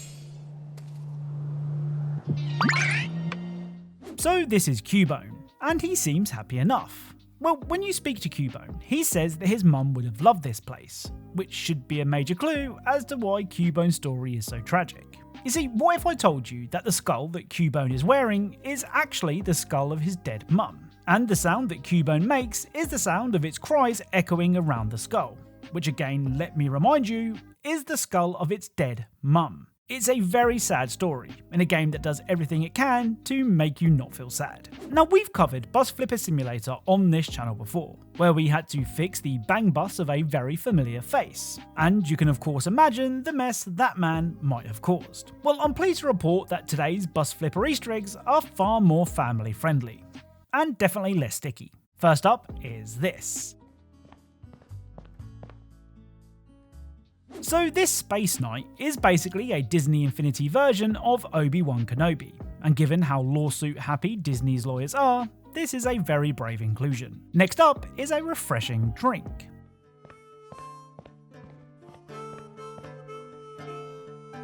So this glowing cola is a reference to Nuka-Cola Quantum from the Fallout games. Of course, we've already found the Vault Boy figure in another video, so I wouldn't be surprised if there were more Fallout references to find. The final Bus Flipper Easter egg is another one that's going to annoy Disney's lawyers.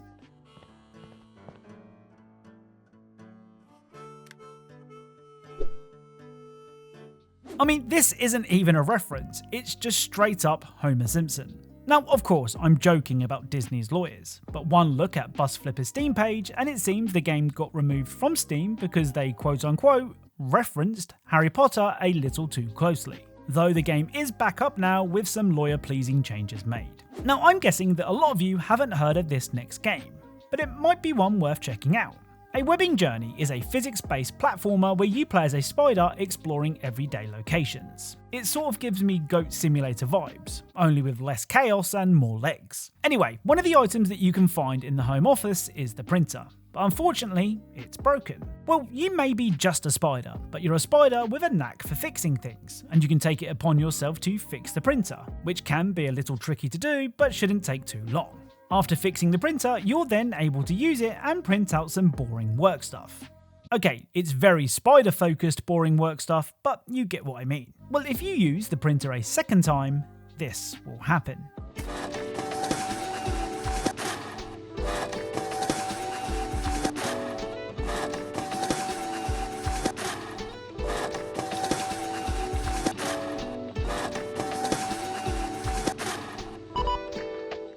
Yes, you did just get rickrolled by a printer. Now, Sticker to the Stickman is a game all about working your way from the very bottom of the corporate ladder to the very top. But that's of course assuming you take the job in the first place. You see, at the beginning of the game, you're asked if you would like a job, and it's here that you would usually press yes and begin your ascent to the position of CEO. Well, if you say no, the game will do its very best to convince you to say yes, and it does so in some very funny ways.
So, after repeatedly declining the job, your daughter eats you and the game closes, which as far as secret endings go, is pretty unique. So High on Life 2 is full of random encounters with funny outcomes, but that doesn't mean it doesn't have simple Easter eggs as well.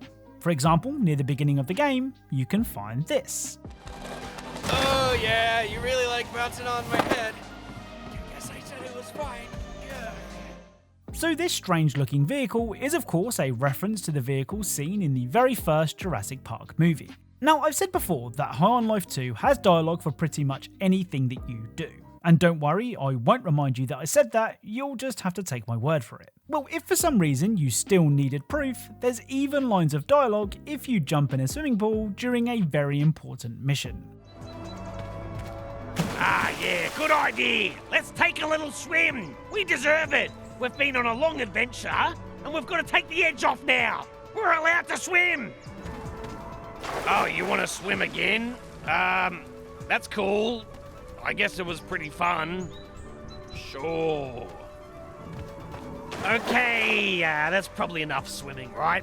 Even I'm getting a bit sick of it now. And I'm knifing. I'm like the swimming character who loves swimming, so that's saying something.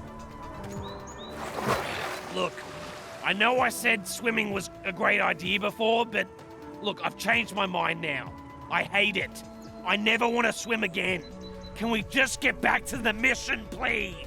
So licensing music for use in games is expensive. So how does High on Life 2 handle that particular problem? Well, if you go to the beach, you can meet a busker who wants to sing you some recognisable songs. Except she can't. You want to hear a song? Alright. This one's by the Beatles. Here we go.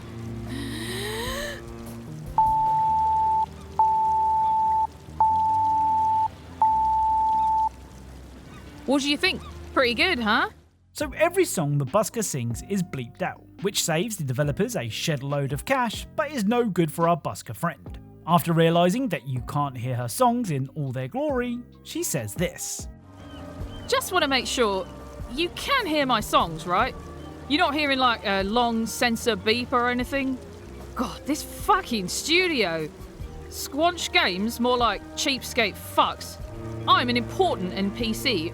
I'm worth spending the big bucks on. I'm an artist. You can't put a price on art, you know? So what if I only play extremely expensive licensed music?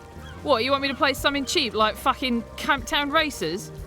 Forget it, I'm done busking. I will never open my mouth again. Well, maybe once, just for one more song.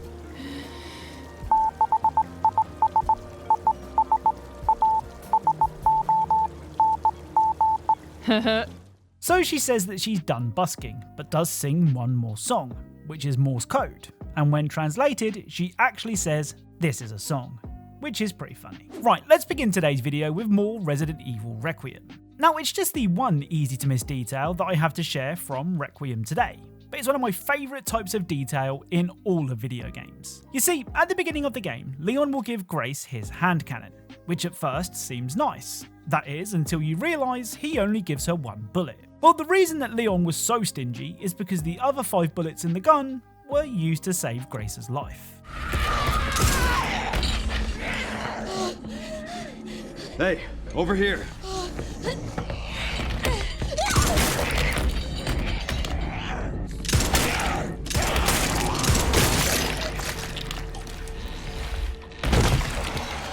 So when Leon saves Grace from the girl, he fires 5 shots from the Requiem, leaving just 1 bullet in the weapon when he passes it to Grace. I love it when the actions in cutscenes are carried over into gameplay, and I can finally rest easy knowing that Leon isn't tight when it comes to dishing out bullets. Now, Poppy Playtime is one of the more popular horror mascot games, and like all horror mascot games, it has loads of world-building secrets hidden away. But I'm going to need a Poppy Playtime expert to explain this one to me. In the prison cell block, you can find this.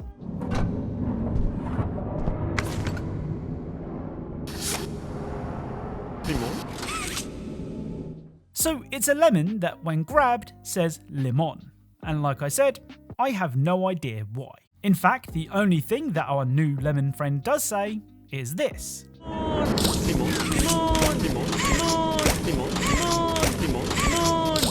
I'm guessing that there is an in-universe reason for limon, or at least I hope there is, otherwise it's just a really random Easter egg. Now, when developers want to reference Family Guy, there are a lot of memorable moments from the show that they could choose, but they always seem to reference one scene in particular. In the prison yard, this will happen. Can this help? So a body is spat out on the floor in a less than graceful manner. Well, how the body lands is a reference to this scene from Family Guy. Well, I'll be. Yikes! Like I said, this is a scene that has been referenced a couple of times in video games before, with Daymare Sandcastle and Black Mesa being the first that come to mind. The other cool thing that I noticed when playing Chapter 4 is this.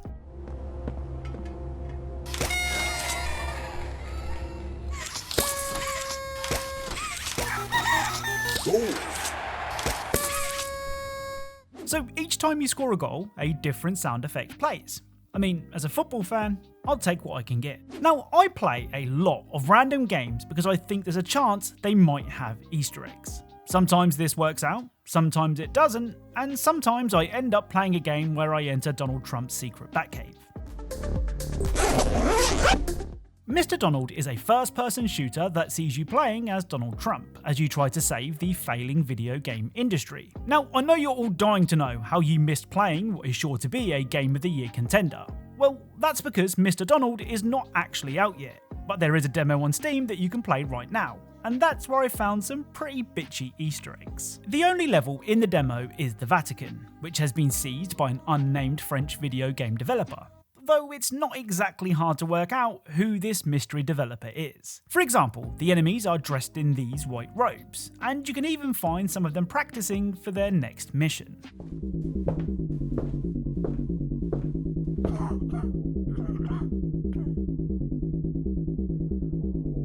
Well, Assassin's Creed isn't the only Ubisoft series referenced during this level, as inside one of the toilet stalls, you can find this guy.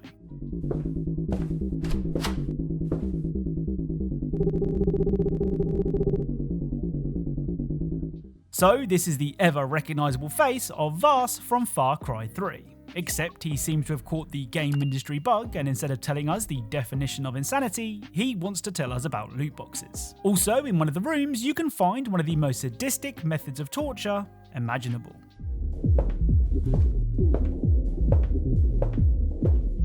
So, some poor person was tied to a chair and was forced to play Far Cry 7.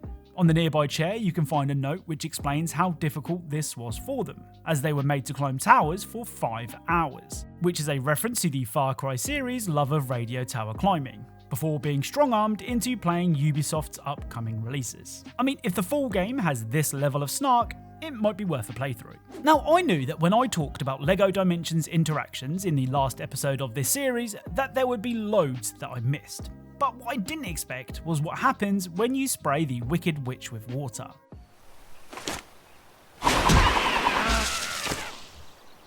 I'm melting! Melting!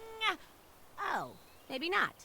So, just like the Wizard of Oz, spraying the Wicked Witch with water will actually cause her to melt, which I think is really cool. Something else that I think is really cool is what happens when you pair up Cyborg from Teen Titans Go and Marty McFly from Back to the Future. That's the power! That's the power of love! Man, Marty, you know I am all about those 80s tunes. So Cyborg was of course referencing the Huey Lewis and the new song, The Power of Love, which can be heard in the Back to the Future movies. That's the power of love! Now, as a massive Batman fan, it probably doesn't surprise you that I loved the LEGO Batman movie. But even if I wasn't a Dark Knight stan, I'd still like it because the LEGO Batman movie Batman is hilarious. Well, if you take your regular LEGO Batman minifigure and use him in the LEGO Batman movie world, your boring old by-the-book Batman will be replaced by the much more off-the-cuff LEGO Batman movie version. As you might expect, this does lead to some pretty funny dialogue, the first of which can be heard when pairing Bats up with Harley Quinn. I trust you about as far as I can throw you. Fortunately for me, that's really far because I'm so buff. The other Batman dialogue can be heard when the Dark Knight reunites with the Man of Steel himself in what has to be my favourite LEGO Dimensions dialogue so far. Oh, great. Another awkward conversation about how amazing it is that both our moms are called Martha.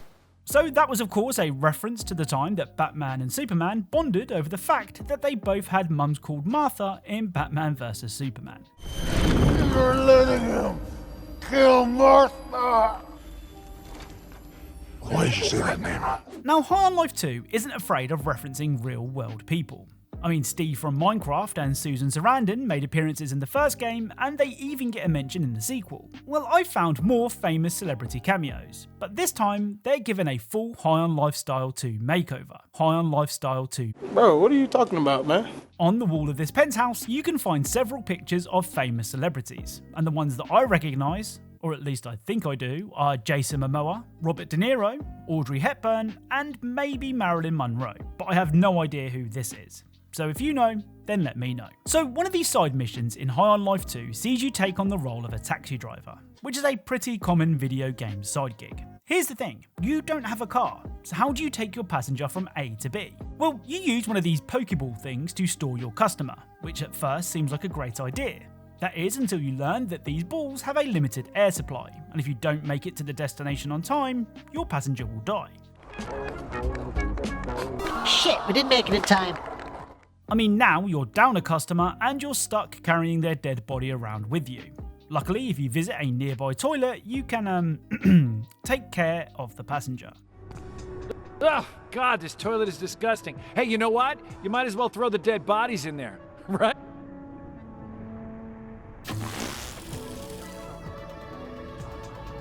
Now, we've already covered a couple of the random interactions that you can find in High on Life 2. But this next interaction might be the best of the lot. Near the beach, you can find a kissing booth where you can pay 1 peso for 1 kiss, which seems like a bargain. Well, if you're a little too keen and become a repeat customer, this will happen. Wow, you're a better kisser than I expected. Thanks for stopping by. Oh, another kiss? I guess there's nothing wrong with that. All right, bye now. You really love your kisses, huh? Well, that's probably enough. Have a good day. Okay, 4's a good stopping point. I don't know if you need any more kisses than that. All right, that's it. I'm calling the police. Yeah, I got someone harassing me. I'm just trying to run a kissing booth here and they won't leave me alone. Thank you. Thank you so much. Well, they're on their way. I hope you're happy.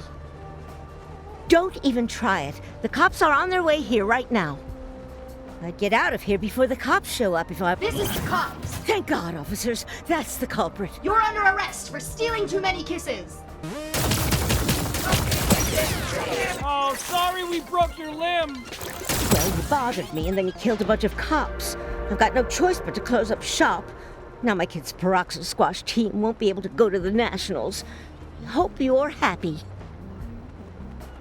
So despite being a paying customer, the alien lady will draw the line at 4 kisses and will call the cops on you. If you handle the cops and then return to the booth, she has no choice but to close it down. Now, I'm not an expert on kissing booths, but it can't be good for business to turn down a paying customer.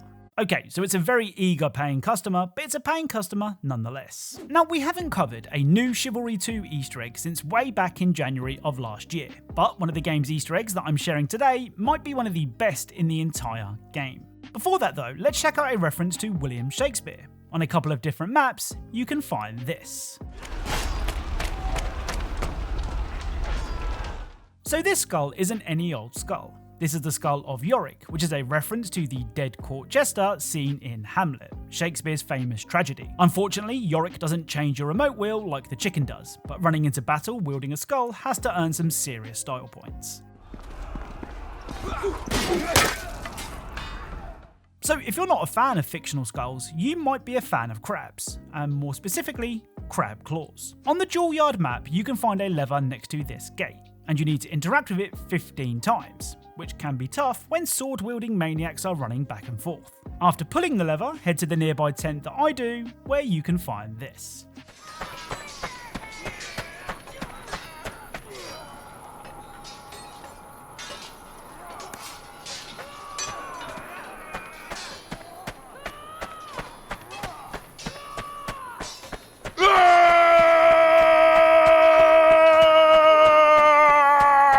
So in the tent, you can find a very lost crab, and if you interact with it, you'll equip the crab claws, which look brilliant. Now, I'm not going to lie, I did find it hard to score kills with the claws, but I am a little rusty. Still, at least I made some people laugh. So Gorebox is another one of those games where you spend a lot of time seeing how much damage you can cause to an NPC. But it's also one of those games where you can find some pretty cool Easter eggs. The first Gorebox Easter egg can be found on the facility map. If you no-clip inside of this container, you can find this. Now, when I first found this little guy, I thought it was a reference to Kenny from South Park, but after hearing what he has to say, I'm not so sure. What the fuck? Hello, Commander! I'm gonna try smelling fucking souls now! Let me get that shit. Oh shit, this is not gonna be very well. Oh fuck, it fucking stinks! I mean, I can barely work out what is being said, but I know for sure that ain't my boy Kenny. Perhaps it's a joke that Gorebox fans will know, so if you can explain it, let me know in the comments. The other Gorebox Easter egg is really cool. In your time with Gorebox, you're going to be spawning and deleting a lot of things. But what happens if you spawn something, take a seat on it, and then delete it?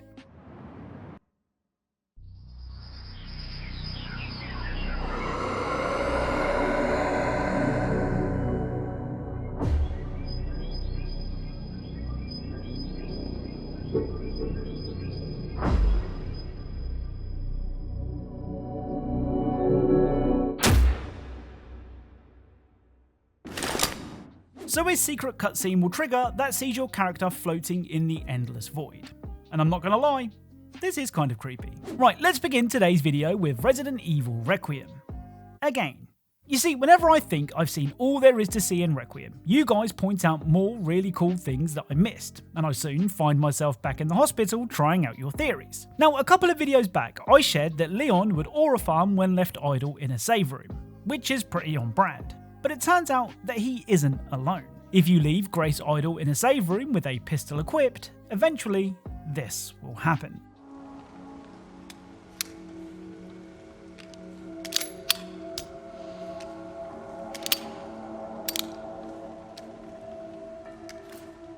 So after a couple of minutes, Grace will do this cool bullet catching trick. Now, as far as I'm aware, this animation can only be seen in first person. I mean, I did wait around in third person, but she never did it. Oh, and speaking of Grace, we all know that as part of the deluxe version of Requiem, you could put her in Lady Dimitrescu's dress, and the dress came with some extra padding.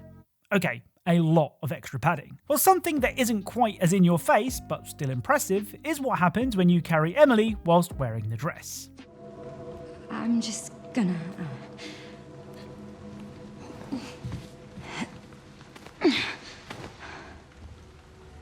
So given that this is just a bonus costume, I think it's really cool that Grace's hat will bend upwards to make room for Emily. I mean, was this just an excuse to share Grace in the Lady Dimitrescu dress again? Nope, definitely not. So the final Requiem detail is brilliant, but when one of you guys told me about it, I honestly didn't believe you. The singing zombie found in the bar was where a lot of you decided to use your one Requiem bullet. And I get it, she is pretty annoying. Okay, that may be a bit harsh. Maybe she's just misunderstood. And I think she might even have a crush on Leon. You see, when the singing zombie sees Leon, she will do this.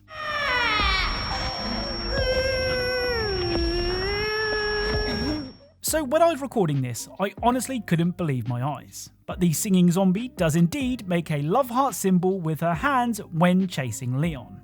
But she doesn't when chasing Grace. Obviously, this plays into the fact that the zombies in Requiem still remember their human lives. But to me, this is the coolest example in the entire game, because it's so easy to miss. Now, my love for cleaning games has been well documented at this point, so you can understand why I really like serial cleaners. Okay, so calling Serial Cleaners a cleaning game isn't technically correct. It's more of a top-down stealth action game that sees you taking on the role of a cleaner for the mob in 90s New York. But combining stealth and cleaning is like mixing Grace and Lady Dimitrescu. It just works. Anyway, the first Serial Cleaners Easter egg references one of the NYPD's most famous detectives. When crawling through a vent for the first time, this will happen.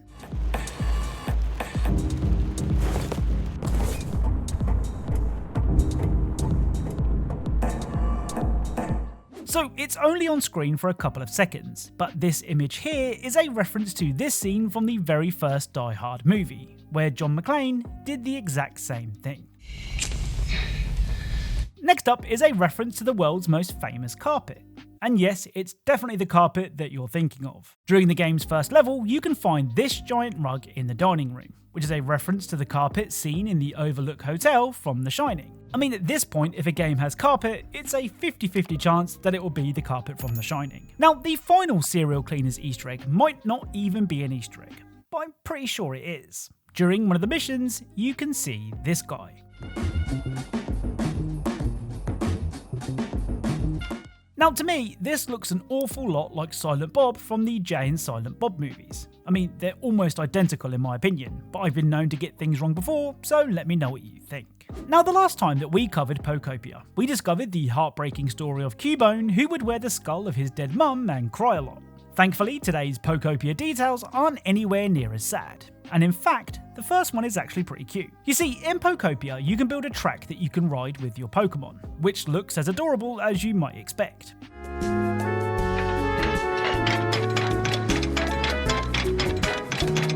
Well, one of the Pokemon that you can find on your journeys is Carkol, who is a rock and fire type Pokemon that is shaped like a minecart carrying coal. I mean, if I'm honest, it's a pretty unremarkable Pokemon, but it does have a cool interaction that you might have missed. If you try to ride your track with Carkol, this will happen.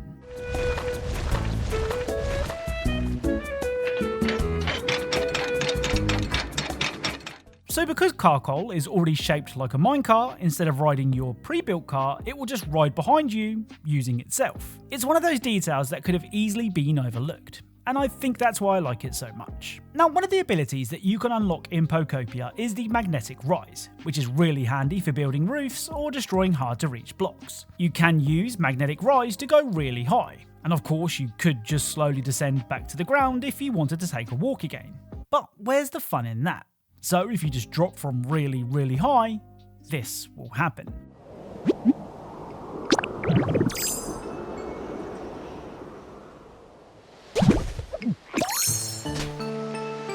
So whenever Ditto falls from high enough, when it hits the floor, it will briefly transform back into Ditto to soften the impact before turning back into its Ditto human form, which is a nice touch. Now, The Messenger is a pretty difficult game, and that's why it's important to visit the shop to spend those hard-earned shards on upgrading your abilities. For the most part, the shop looks exactly like you think it would, except for one thing. You see, the more curious among you may be wondering what's in this closet, but unfortunately for you and your curiosity, it's locked. Still, if you keep on trying to open the closet, the shopkeeper will get more and more annoyed.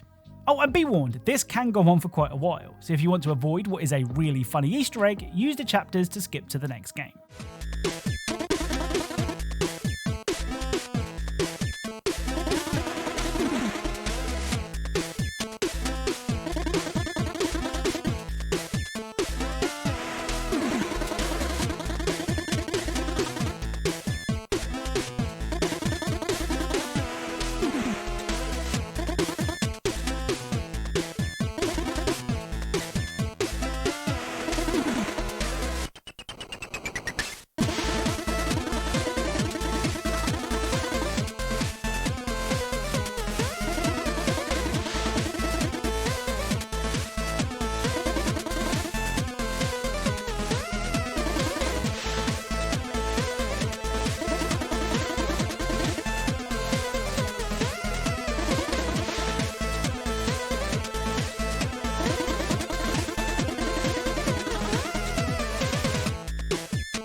Honestly, I love details like this, where you can keep doing something over and over again and the game has endless lines of dialogue prepared. So if you know any more examples that you think I would like, then let me know in the comments. Now, we all know that Bus Flipper Simulator is full of Easter eggs, some of which may or may not annoy the legal teams of some of the world's biggest companies. Well, this next Easter egg is one that we've all seen 100 times before, so if lawyers want to get lawsuit happy, they're going to be very busy. On a beachside bus, you can find this.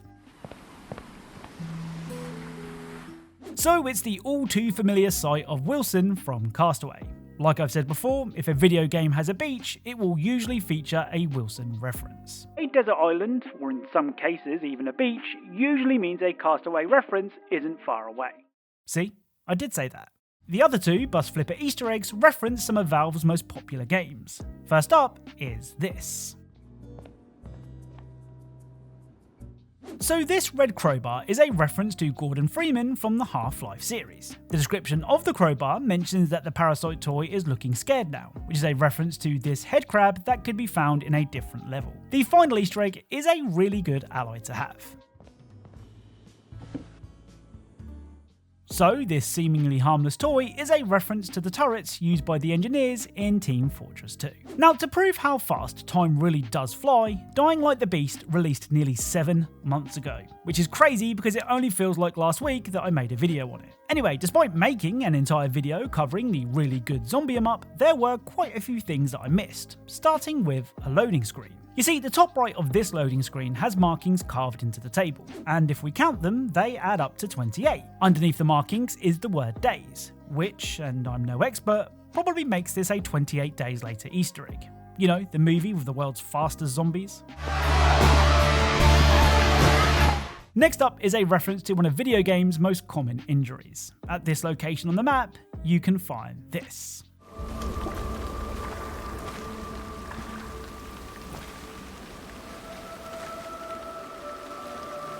Okay, so I want you to ignore the arrow to the eye, which admittedly is kind of difficult, but instead I want you to pay attention to the arrow to the knee, which is of course a reference to Skyrim and this now iconic line of dialogue. I used to be an adventurer like you, and I took an arrow in the knee. Next up, at this location on the map, you can find this.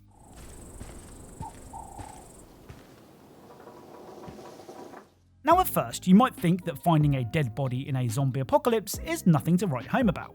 And usually you'd be right.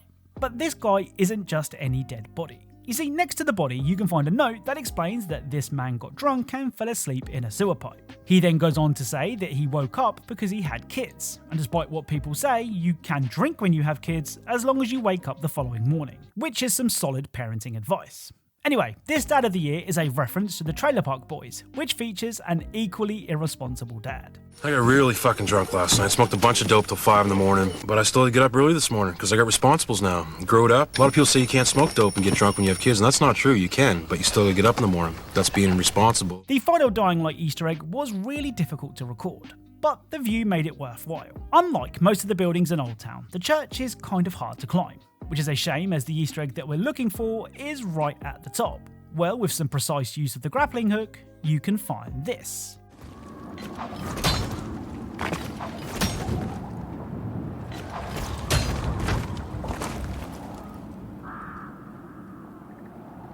Now, I know what you're thinking, and no, this isn't the Easter egg. The Easter egg is actually sitting on top of this, but getting up there is really difficult, and if you're like me, sometimes life-ending.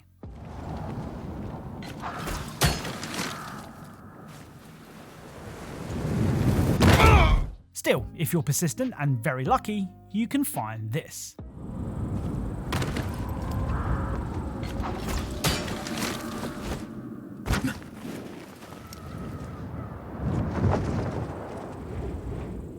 So at the very top of the church, you can find a single duck.